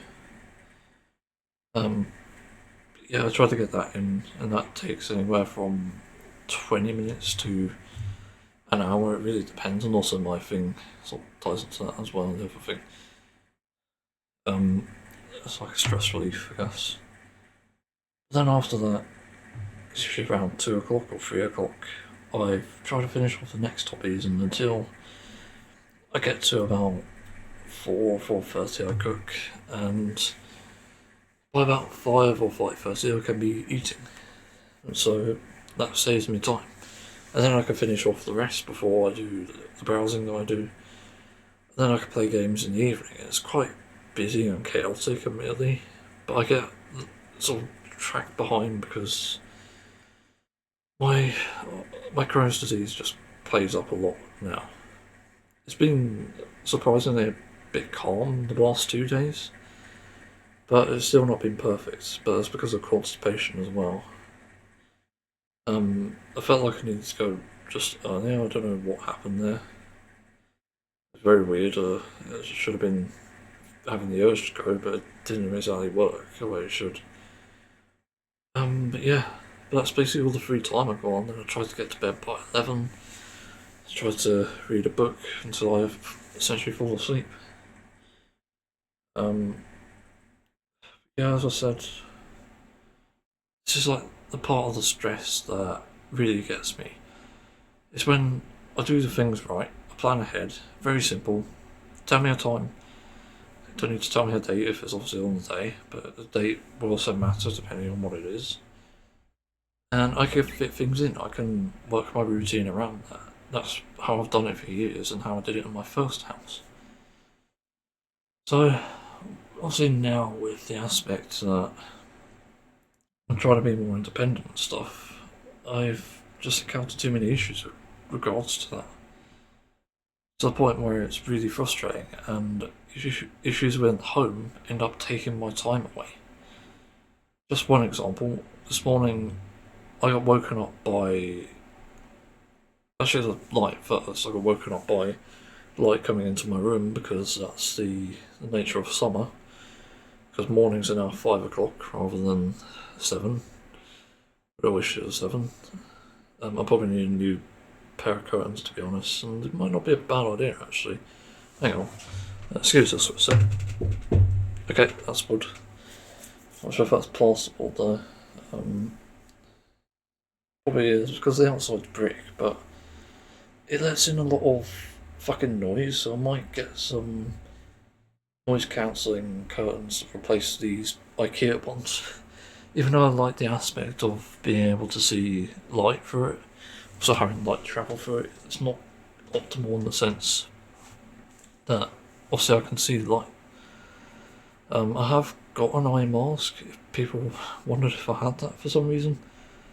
Problem is, I feel uncomfortable wearing it because up until recently they weren't very good. We've got one with the eye holes, just to be clear, but it's still not great. I need to try and wear it properly, but it's not going to be good for summer nights because then I'll just struggle to get to sleep.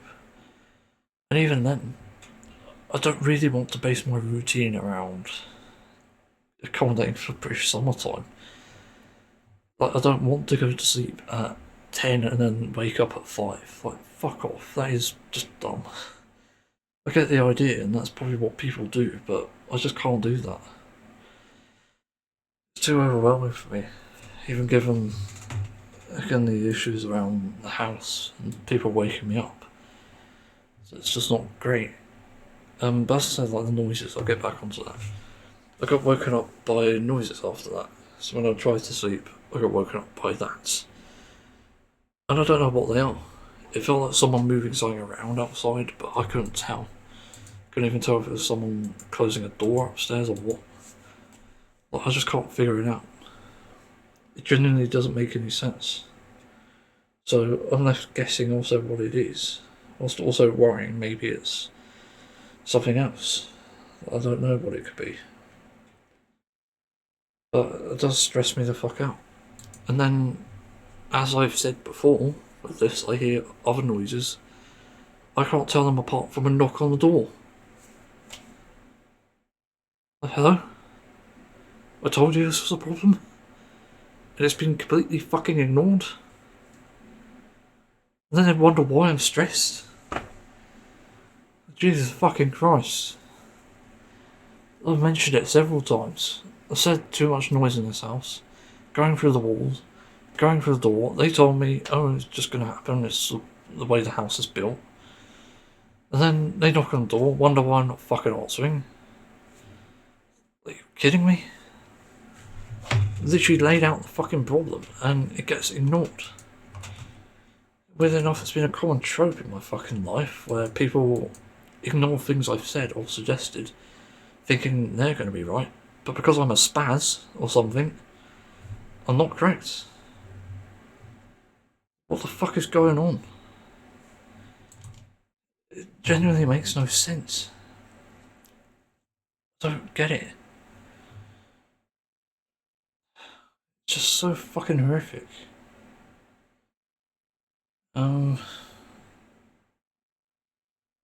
Yeah. Again, it's just such an injustice, isn't it? Finally, I got a fucking message about constipation. Ugh. Fuck's sake. I don't get it anymore. It just feels like not only the world is falling apart, but this fucking place. I'm not gonna pay people for this. I'm supposed to, but I can't. I've not got the money, for starters, and I can't justify it. I did send an email as well. I was trying to explain this shit because I was genuinely concerned. But they haven't gone back to me, so I don't even fucking know. I guess I'm gonna have to call them or something. It just really sucks. I don't really know what to add. Because I've also got no response about what I was supposed to do today. I couldn't hear a knock. Didn't know if someone would come in because I was busy eating. Lunchtime, by the way. I just don't know anymore. It doesn't make any fucking sense. Nothing does here. The way the house is built is a bloody mystery. You genuinely can't tell if it was built properly, especially this bit, which I'm in. And I've found several issues with it. The fact that somebody can actually go onto the roof, and yes, someone has, just to sort out something I requested, and I can still hear it, like, so blatantly, is one of the bigger problems. It's not even a proper fucking roof. Which also does make me worried, because there's just going to be a lack of protection and a lack of soundproofing as a result, and I've experienced that firsthand. In fact, my headphones, I think, are breaking here because the left noise cancelling and audio balance doesn't seem to be correct. So I might have to try and use the heavies now, which are hopefully good. I know the hell blocker is a bit annoying, but that's probably the only choice, to be honest. As I said, it's like the situation is just absolute nonsense. Again, I cannot wrap my head around this crap. I'm willing to listen to suggestions. I've even tried to mitigate my stress issues. I've even sort of suggested one, asked about it. Asked on a mental health subreddit, and there isn't anything there. I'm doing all the things that people say. I've exercised, I did it yesterday, and I'm planning on doing it now. But again, it's going to have consequences. I'm going to get possibly constipation, which actually it could be from that. I don't even know now. But because it takes so long to catch up, where I wish it would be instant, it's really hard to know what's causing what. And I even have a sort of hint of a stomach bug, but I can't tell. It certainly smelled like a stomach bug because those shits aren't normal. Shit ain't right. But I don't know. Again, it's hard to say with something like Crohn's disease. Yeah, I don't know. But I'm probably going to get the tightness on my chest in a few days' time. As I said, I'm stressed out, so let's move on. I suppose the other question I ask in this situation is, am I asking for too much? Because this is something I wondered before, because sometimes I'm demanding, and whether it's a lot or maybe a little, I don't know. I'm not told if it is, so I can't know, which is concerning. And yeah, like what the fuck? I don't know. The thing is, I want to believe that I'm asking for the bare minimum here, or rather the essentials. And yeah, it's made out that I'm asking for too much, I think, and that concerns me a lot. It genuinely worries me, because I'm just wondering, if I'm asking too much, then what can and should be done? It doesn't make sense to me. I cannot understand that. Like, what do I do here? What do I request exactly? And the answer isn't really simple, because the things I need are quite specific and quite niche for the matter. So, for example, I'm thinking about getting or rather my own bathtub, as well as a bidet, just a basic bidet with a dryer. For some reason that's become a big task, because the place that's supposed to help me with that is not helping. In fact, it's been entirely ignored, and I've been unable to have any sort of resolution there. So, that's becoming an issue. However, in requesting a bathtub and a bidet, which shouldn't be much of an ask, both in terms of instalment and the type I need, it's made out as if I'm requesting a bloody hot tub and one of those Japanese toilets that are literally decked with gear, which I'm not. Again, I'm asking for the essentials. I'm not asking for a little song to play when I'm sat on the toilet. I'm not asking for a light show or fireworks display. And the same with the bathtub. I'm not asking for like jet washers. I'm not asking for underneath heaters and stuff. Apparently they have those in some baths. I'm not even asking for the extra things. I'm asking for the necessities here. And admittedly, one of the reasons I want my own bathtub, other than privacy and getting away from noise, is so that I can experiment, literally. Because I've never had the chance to do it. Because I don't know when people are coming in, I don't know when I have the safe time to do it necessarily, and I don't know how lucky it could be. So, that's why, and also I want to spend as much time as I need to. So that's why I essentially ask for that as a bare minimum. Again, I don't know where this comes from. Again, where I can't reach that. Genuinely makes no sense.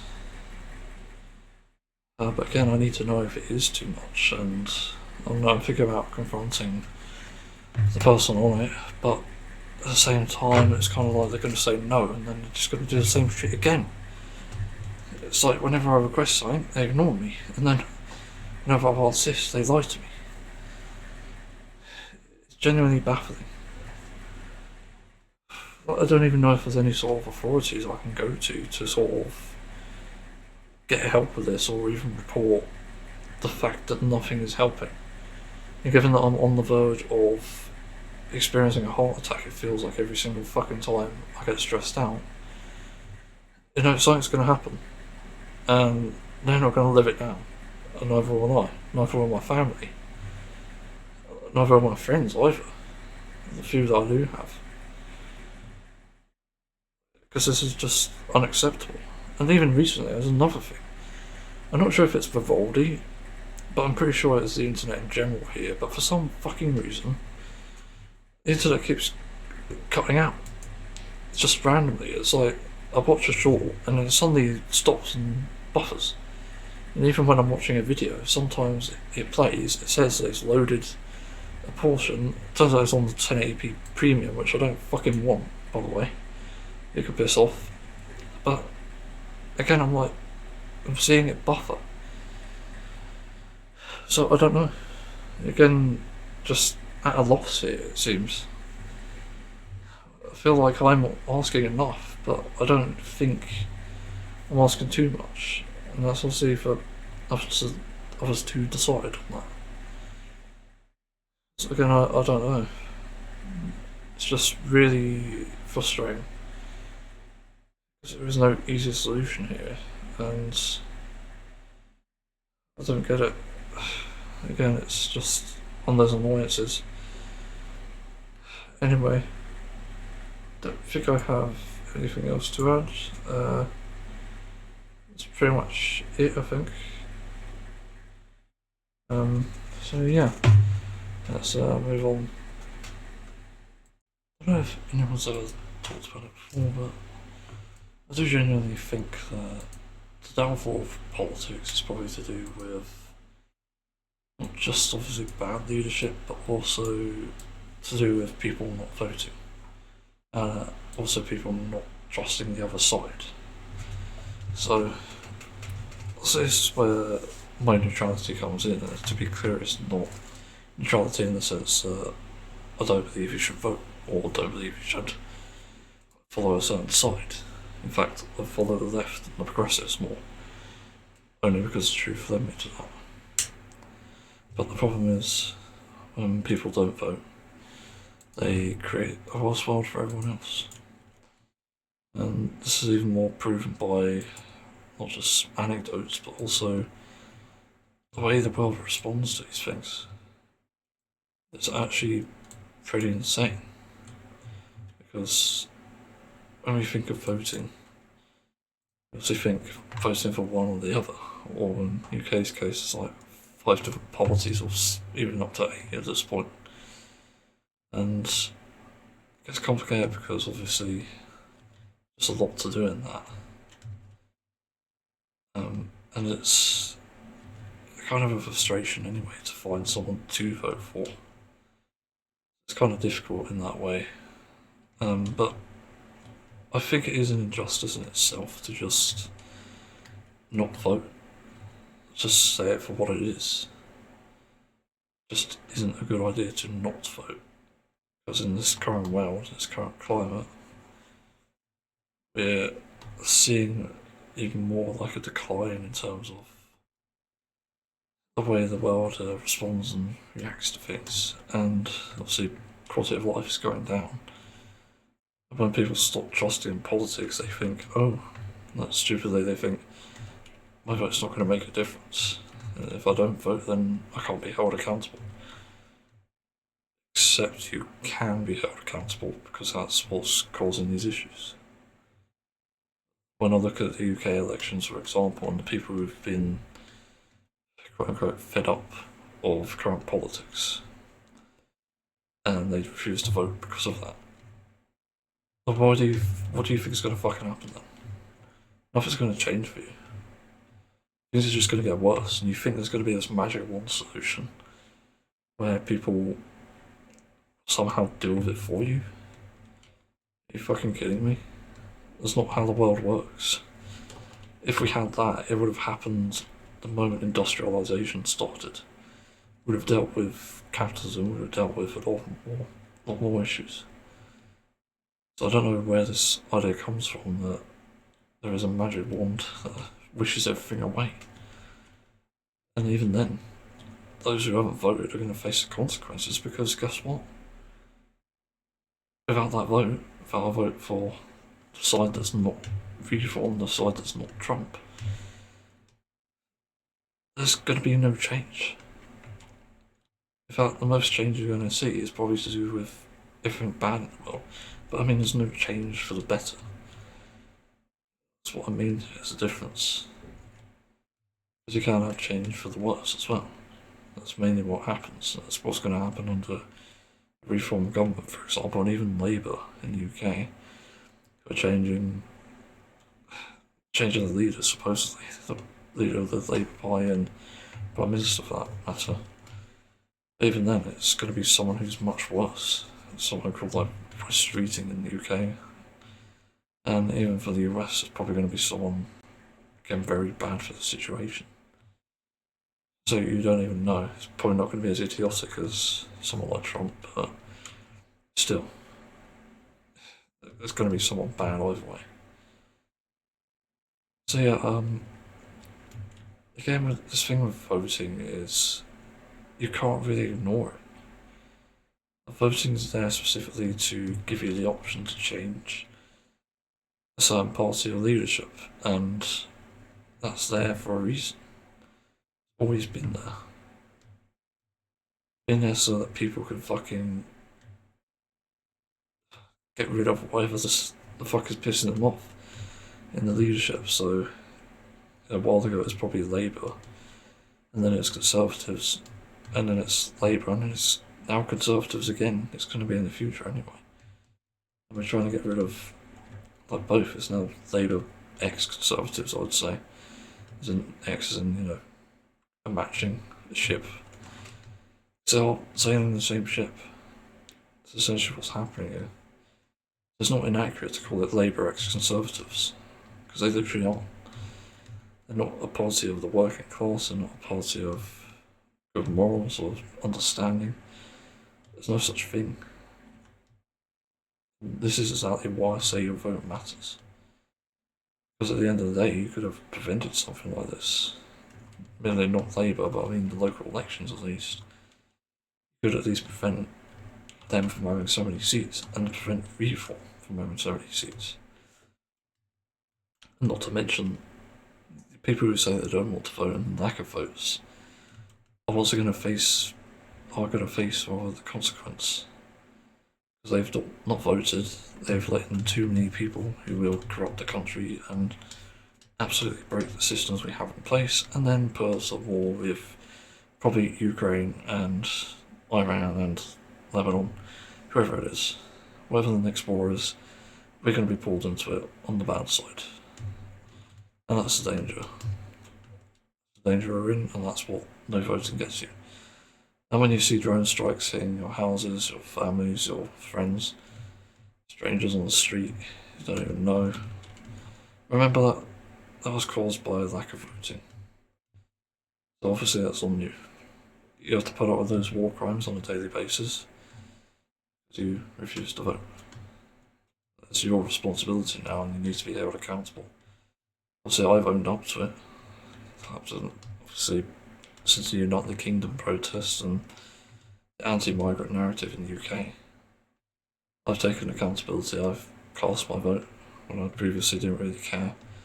Merely, I only voted the Dems mainly because that's what I knew was good people, for the most part, likely to be good people rather. Obviously, in this current climate, you have to be more careful. The tactical vote is almost necessary. Also, that's the best way to vote for anyone who actually doesn't want to vote. Tactical voting is probably the best way.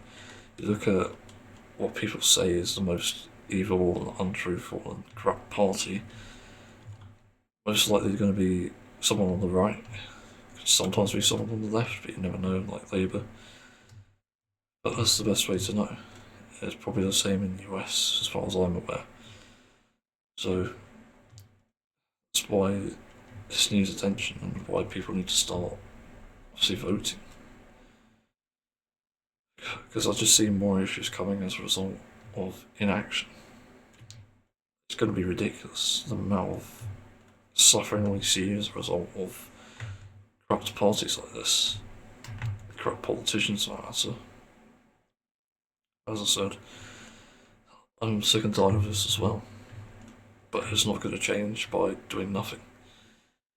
So again, when your bills rise and when the drone strikes start happening in your own country, again, the only people to blame there are Reform voters and people who didn't vote. Those are the two parties here. It has to be said. I hate to say it, and you know, even for the people I know, for example, it's your fault. You caused this to happen. It's the same with everyone they know, same with everyone you know who didn't vote. That's just one of the issues here. I mean, not everyone's going to research it as well as someone like me has, or someone else, someone who represents the information. Although, to be fair, that's my research mainly. Again, the burden's on you. So it's only you who can change this, not me, not the people who did vote. So it entirely rests on your shoulders. You have to get us out of the ball, and you have to stop wars from happening. Yeah, that's essentially it. So yeah, I guess that's about it for this, to be honest. Nothing else to say. As usual, I'm pretty frustrated. It's just frustrating to see this shit. But again, the lack of voting is probably the issue here. It's probably why we're seeing the downfall, and probably why we're not seeing things prevented. And that's the other thing I forgot to almost stress this. The people who are sceptical about voting for Democrats or people on the left, for example, you're also responsible. You need to be held accountable for this as well. Because you skipping a vote because you don't want to agree with left is just complete dishonesty and childishness. And in a way, I think people who don't vote should be stripped of the right to vote until they obviously sign up.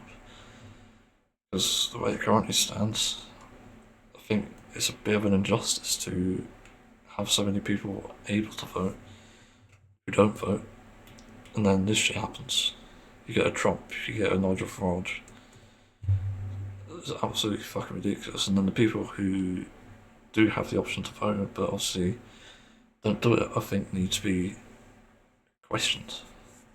Because I think that's also an injustice.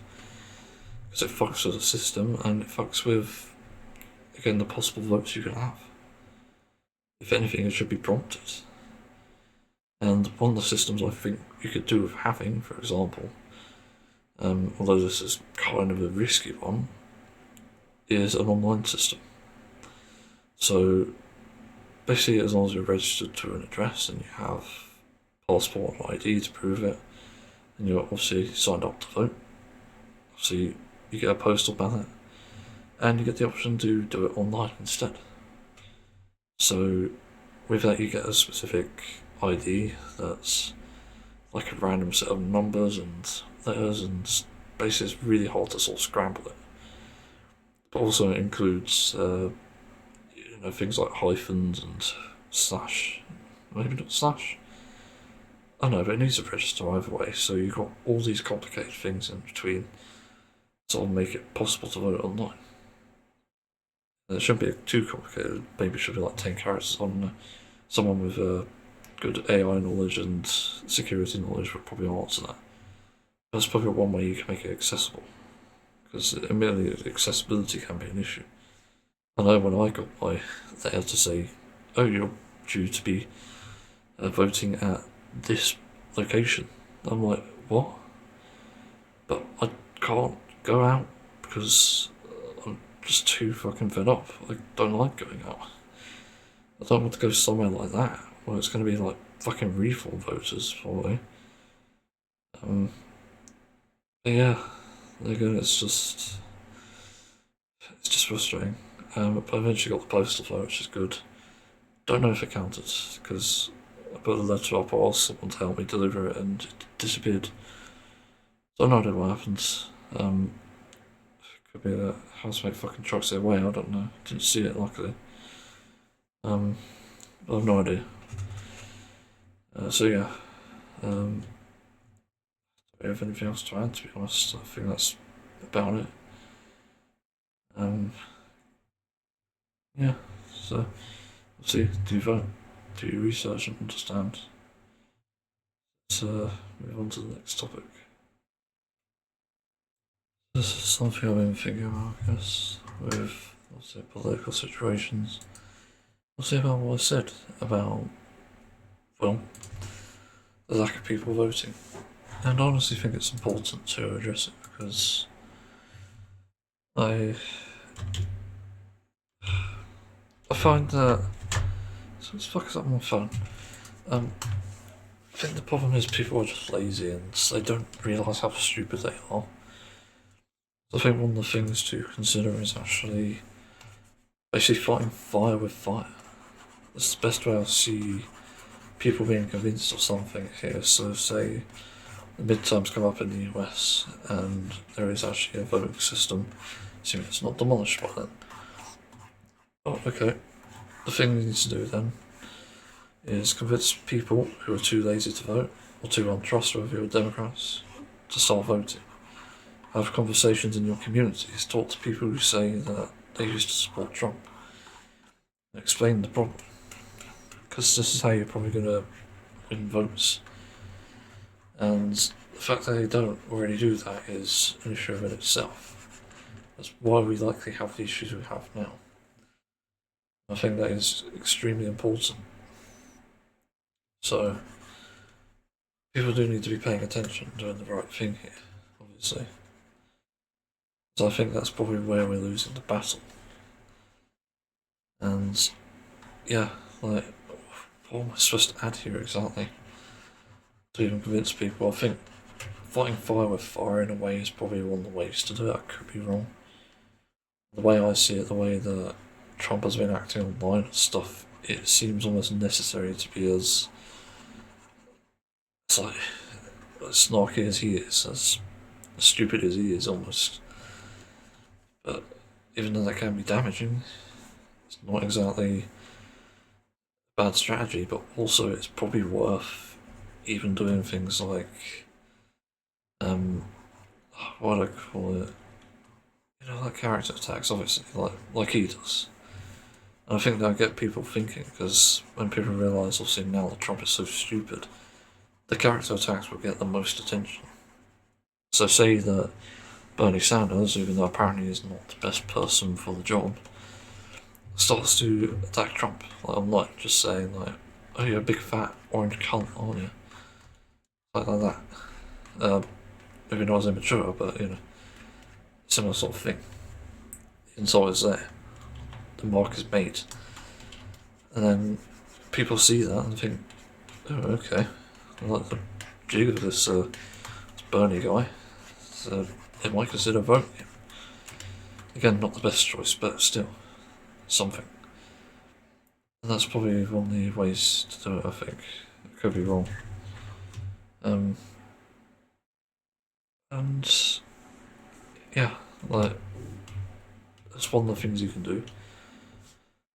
I think the other thing is obviously fighting fire with fire, so where there is these strategies as well, um, you know, that Trump is obviously doing, like, obviously there's like an ice problem, because ice is just awful, absolutely terrible for the fucking planet, for the world, and for people.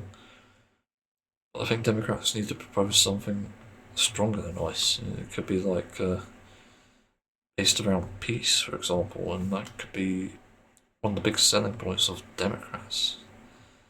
Could be wrong, but that seems like a good option. I think that selling point can be make or break, really.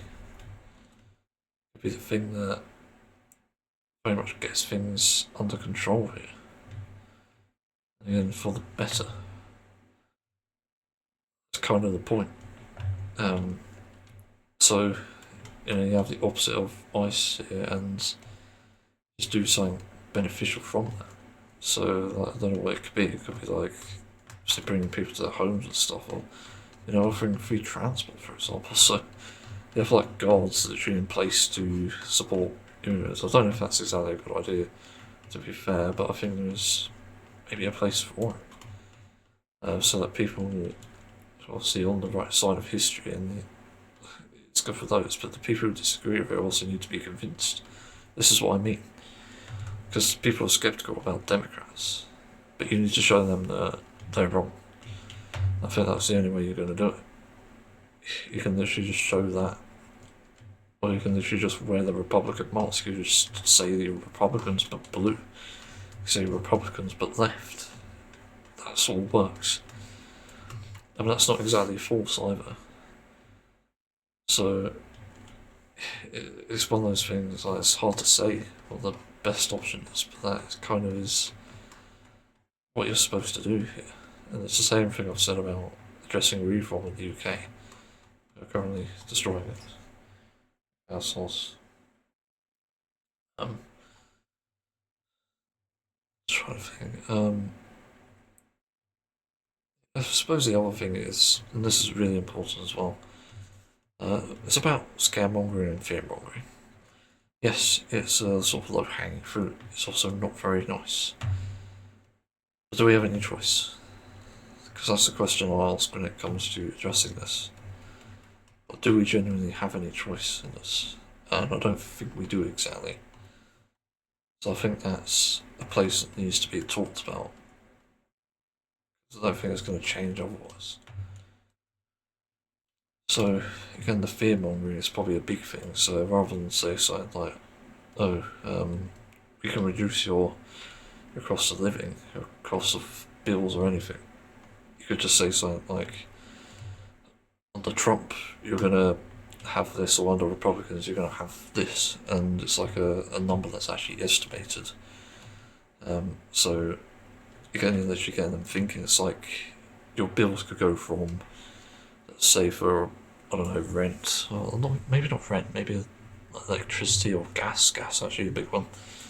Under, let's say, presidency of Trump and Republicans, it'll go from what it currently is, I think it's like $8 the last I checked per gallon, to $80. And that's a fucking absurd price. Yes, it may be a bit exaggerated, but with evidence, you can probably prove that. So it is very much possible. And that sort of fear mongering will get people thinking. And there's even things like being dragged into war. So, for example, scare them about a Russian nuclear war with in Trump presidency, scare them about a war with NATO under the Trump presidency. Like, literally, there's multiple ways to do this. It's not exactly false either. It's pretty much provable. Which is the difference here. It's like proving things right and refuting things that are wrong. That's like ever so much more important now. And like, it's the point across. I don't know what else there is to even say now. I think that fear mongering as well is just a big thing to address. And that's kind of it, really. I don't have much else to say on this, to be honest. It's also just one of those situations, I guess. It's like, it's horrific that this is even a thing. Why are we even in this fucking place to begin with? I don't get it anymore. I just want all this shite to be over already, just like most people. But also, that's, I guess, another thing, another way to do it, and it's sort of more positive. Just do an old sort of, I don't know, Twitter or Blue Sky or whatever, it's Facebook even. Facebook probably better. But you just say, we actually want to end the cost of living crisis and shit. But obviously deliver it a bit better. I think that's more important. So we'll get rid of Trump, we'll arrest him, we'll do other things like, I don't know, even do like more goofy things, I suppose. So maybe doing like the cringy sort of things that they did actually. Trump administration, I don't forget about this. So, you know, when they do something with like Nintendo IP stuff, for example, you do something with royalty-free stuff. So you do that, and even then, the thing that I sort of don't like, but it has to be done, it's probably AI generating stuff. That's the stuff that Trump does. So again, fighting fire with fire. And that's like one of the biggest ways I think you can probably turn the tide, and also get people interested in voting, because that spreads word of mouth. Because it would be like, oh, did you see the AI video that Democrats did? And they said they're going to shit all over Trump. No, I don't know. And they obviously explain it, they show it. That's proof of it happening. And you can literally look at that with pride, because it kind of worked. Yes, it's an easy tactic in a way, because nobody likes AI, especially Democrats, but again, what choice do we have? Fight fire with fire, and also using their own platform. And at this point, with the amount of things that Trump has done, he has gone away with, it's not even illegal. Because otherwise it would be against his own fucking actions if he even said this was a problem. Like, come on. It's just absolutely nuts to me. It's just so much shit going on, I just don't get it anymore. It's so dumb. That's just what I mean. It's important. Yeah. Don't know what else to add, to be honest, but it's kind of the gist of it anyway. Getting the shit out there and just making sure people listen, making sure people vote. That's one of the most important things about this, and it sort of addresses the problem in the UK with Nigel Farrage, for example.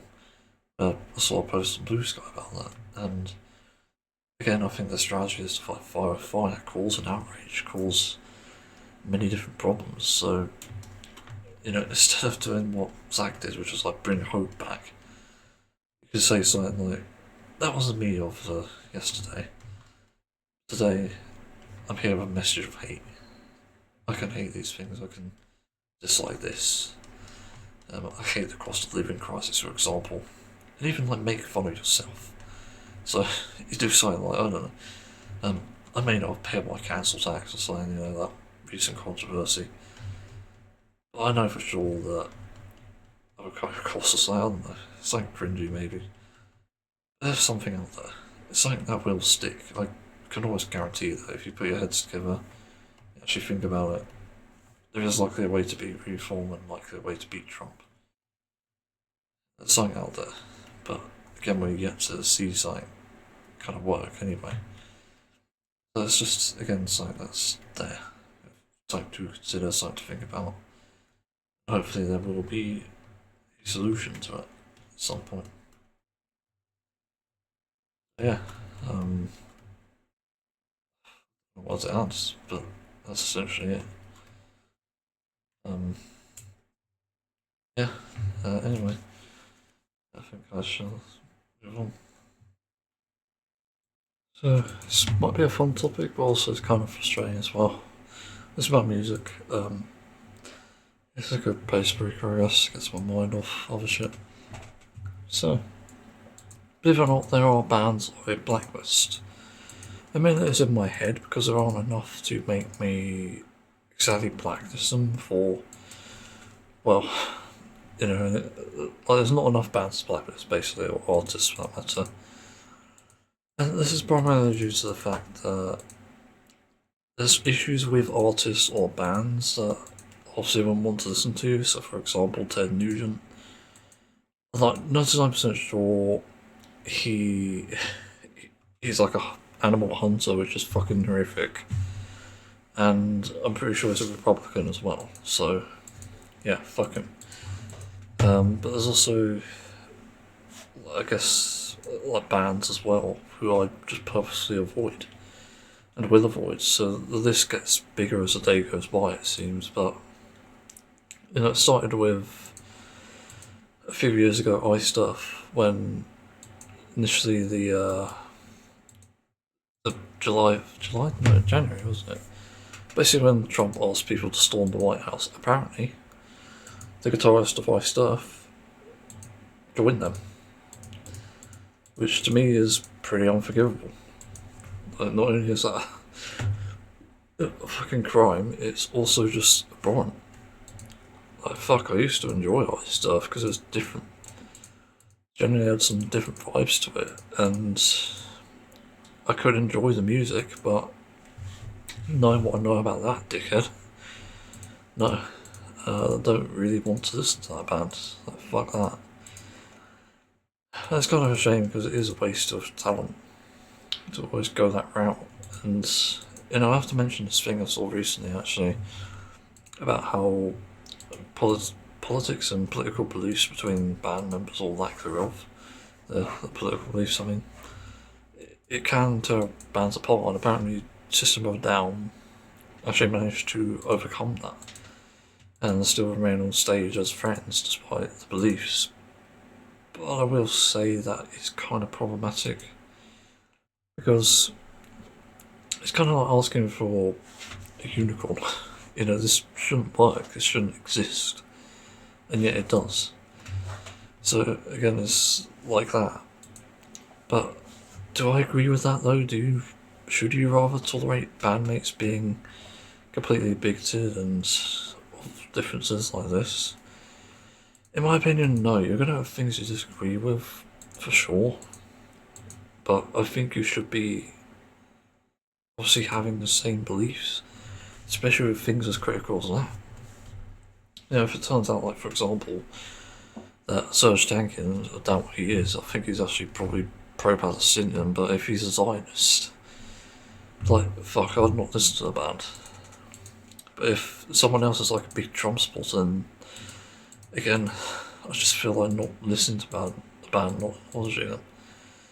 So in the recent case, I pretty much blacklisted Simply Red and deleted all the music because I just don't really want anything to do with the fucking dickhead vocalist, who's a complete quote-unquote playwright. So no, I don't really want anything to do with it. Or this band, that's all to do with you, cool. But then there are more bands which sort of get in the way, and it's kind of hard to list them all off the top of my head. Because there have been some in between as well. So, for example, I wouldn't listen to Sabrina Carpenter, even though my favourite song by her is Espresso, but she let me down. I listened to a recent song, the most recent, and it sounded like shite. So I hate to say it, but as far as pop music goes, it is just bad. I don't really understand why she's so popular. Again, I could agree with her as a person, but as for music, I don't think I could listen to her. I mean, it's not like a blacklist, it's more like a Greylist. It's like, be wary because of this sort of thing. And I have more bands on that. I could also go into that a bit.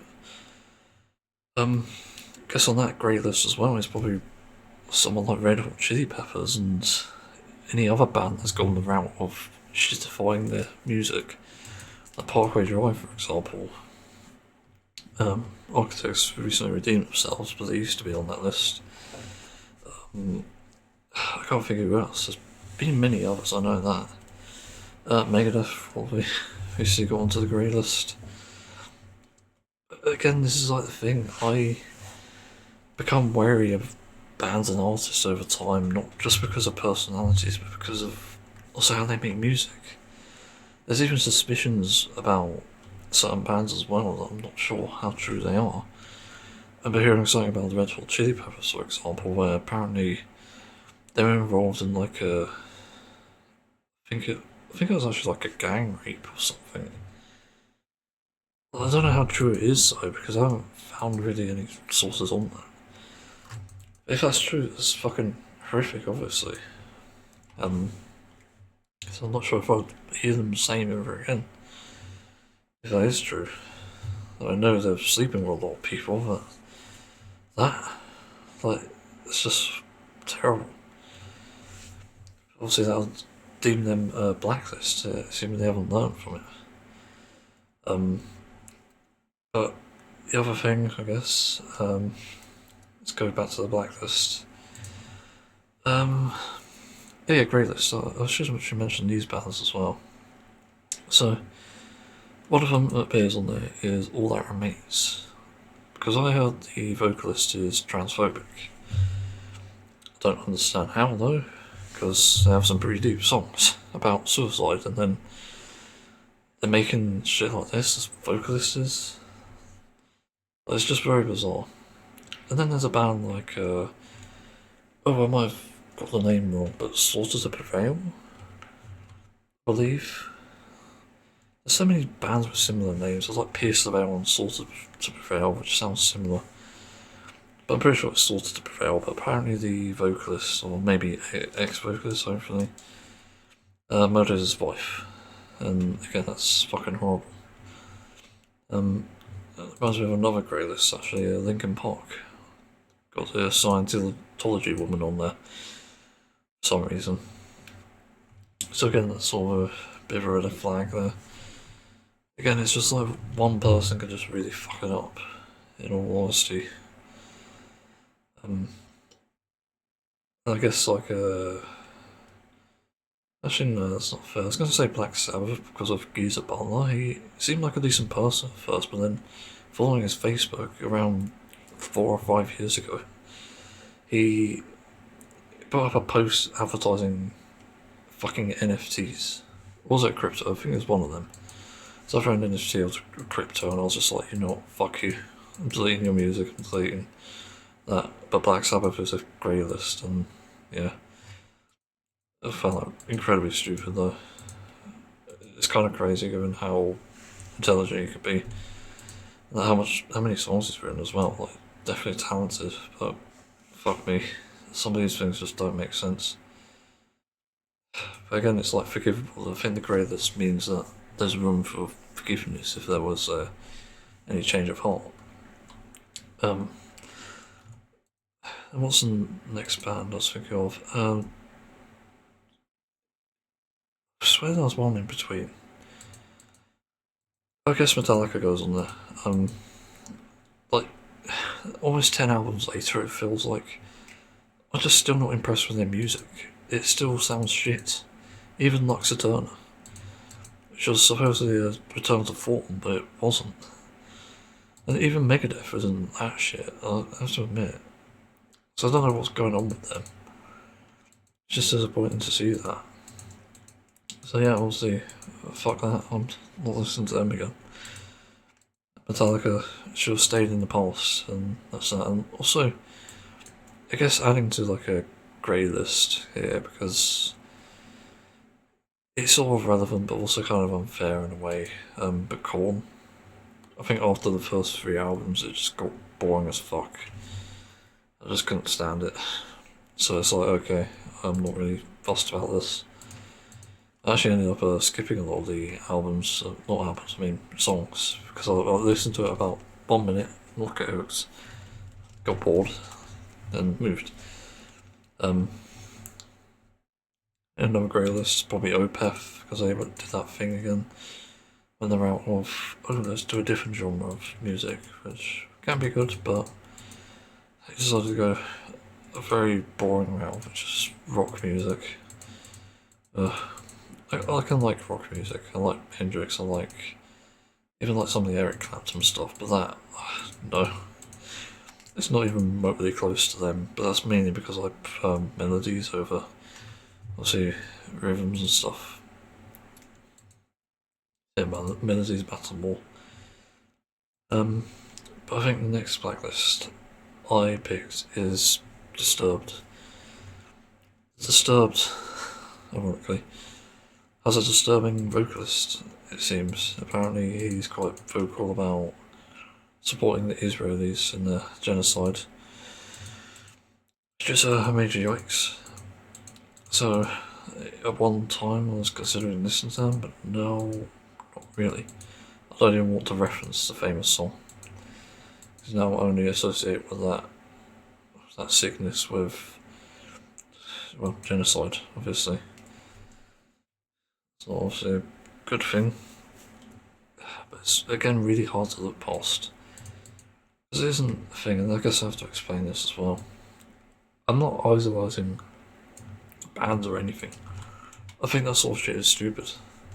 You shouldn't even idolise me, for example, if anyone does. I doubt anyone will.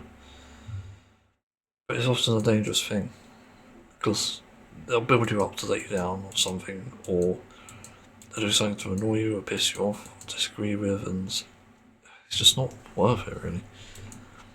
But yeah, people are human as well. But at the same time, when a belief is as disgusting as that, can you really tolerate them? I know I can't. It's just not possible for me. So no, I wouldn't really do that. So yeah, Disturbed, rightfully so, up there on the Blacklist. So, note to that music. I think I do deal with those members, it's not really listenable in that sense. Like, the only thing I can say is at least it doesn't affect the music, but it does change things quite drastically in my opinion. Damn,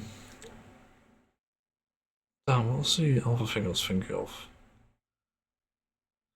I can't remember. It's when I had something else to say. It's not coming to mind. Yeah, essentially that's it really with Blacklist and Greylist. Again, it's possible that I could make one. I don't really have the time for it, to be honest, but it's just one of those things. If a band really fucks up enough, it's gonna get that. Like, for example, if, well, unfortunately Periphery did use Gen AI once in a music video, but I could kind of look past it because it was like back when it was in its infancy. I think a lot of people weren't aware, although I was warning people about it and did dislike the track as well. But it's like if they went the AI music route instead, so generative AI music. Yeah, I'll stop listening to them. Essentially, I'll keep the old music because that's obviously what I prefer. They'd be in the Greylist, obviously.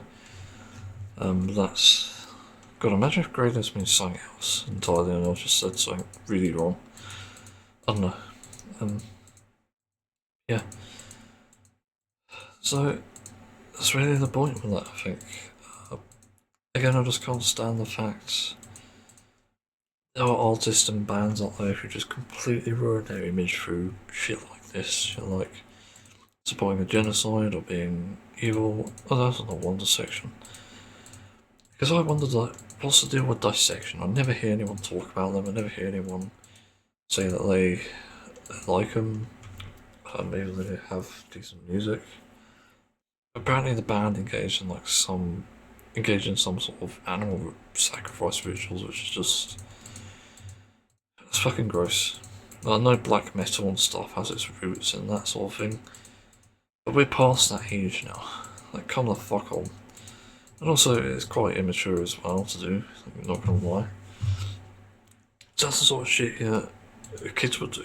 Not necessarily like killing an animal, but I guess acting as if something like this achieves something.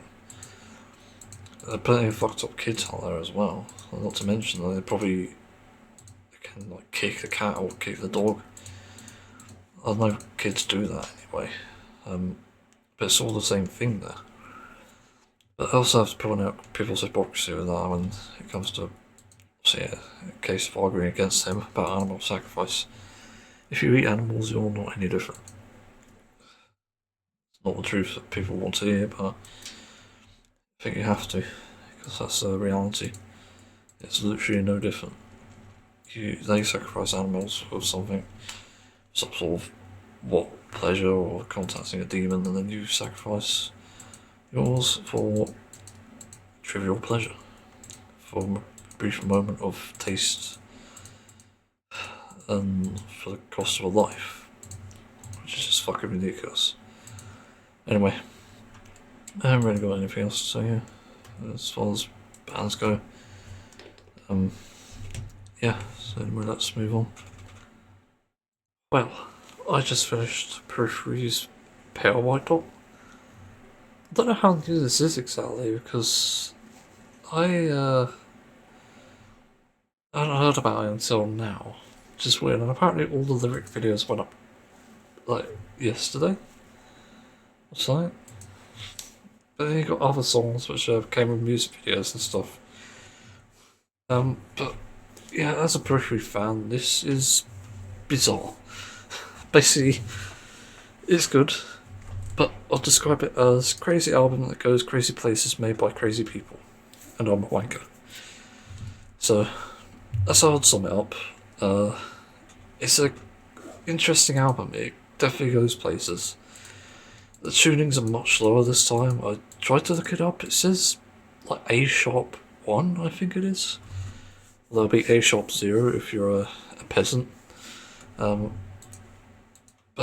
it's still really low for an actual note.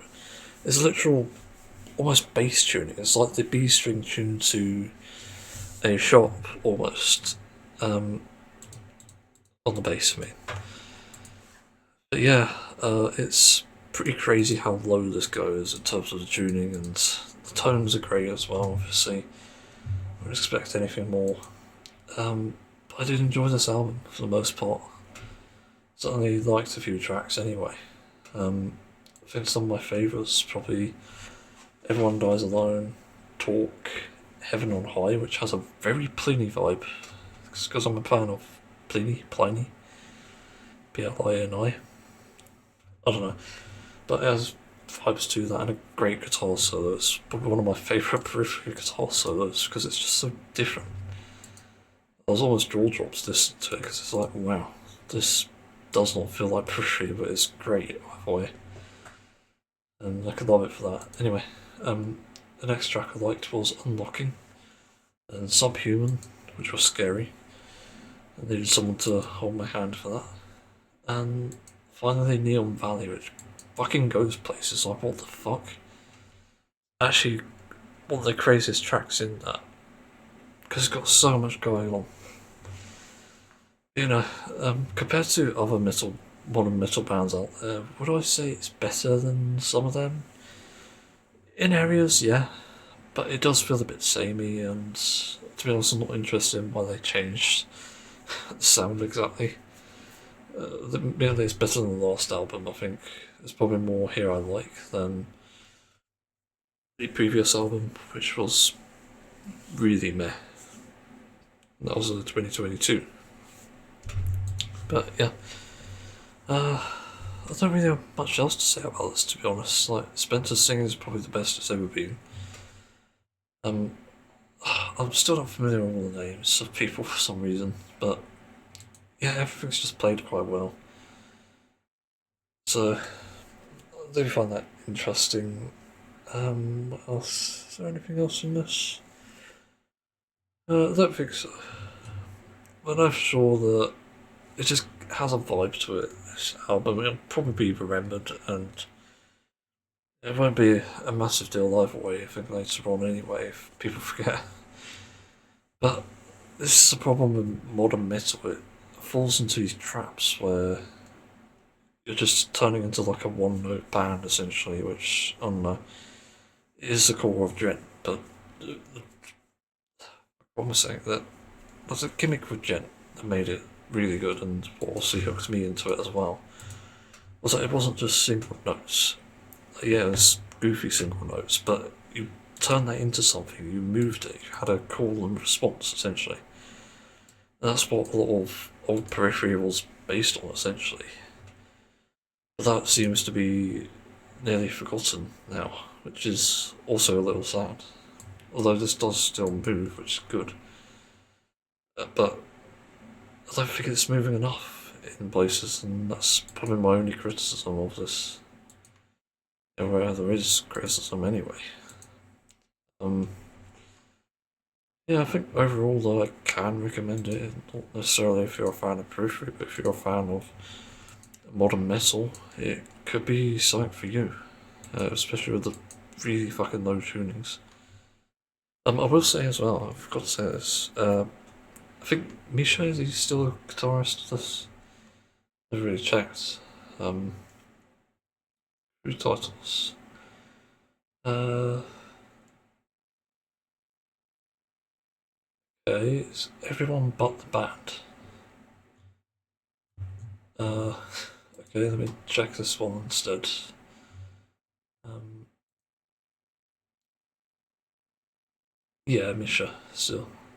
But it goes really creative with some of the guitar bits, just making like the strangest fucking sounds and stuff. It's honestly impressive. Yeah, this is why I'm pretty much drawn to the band as well for years and still devote myself to it. Ironically, I'm gonna listen to Pliny after this. There's a new album from Pliny called The Unnameable Desire. We'll see about that. I'll see you then. It's time to make an outro, I think. So, you'll probably hear the Pliny review next time. As assuming I do listen to it, I'm not sure really of how my mental health has been, how many issues there are in my life. It's kind of difficult to find joy, to find happiness and stuff, and so that does take a delay on things. For example, if I have a bad day tomorrow when I'm planning to go out, I will end up probably moving towards, just going and watching streams and watching TV stuff instead of listening to music. Because that does happen, but it's not avoiding that. I think it's one of the only things I could do to comfort myself. Admittedly, I've been on a good streak with listening to music. I've already done Iron Maiden. I've actually gone through my watch later playlist because I have bands that I still follow on artists even. It's mainly like metal covers and stuff, but I still follow them. And obviously now listening to band music and catching up with that. And I've got an entire list of bands to listen to, like Jesus Christ, it's massive. Yeah, there's a lot to listen to in that, and it's even including game soundtracks. So it gets a bit complicated all the time, but yeah, still some good musicians out there. So anyway, thanks for listening. See everyone next time.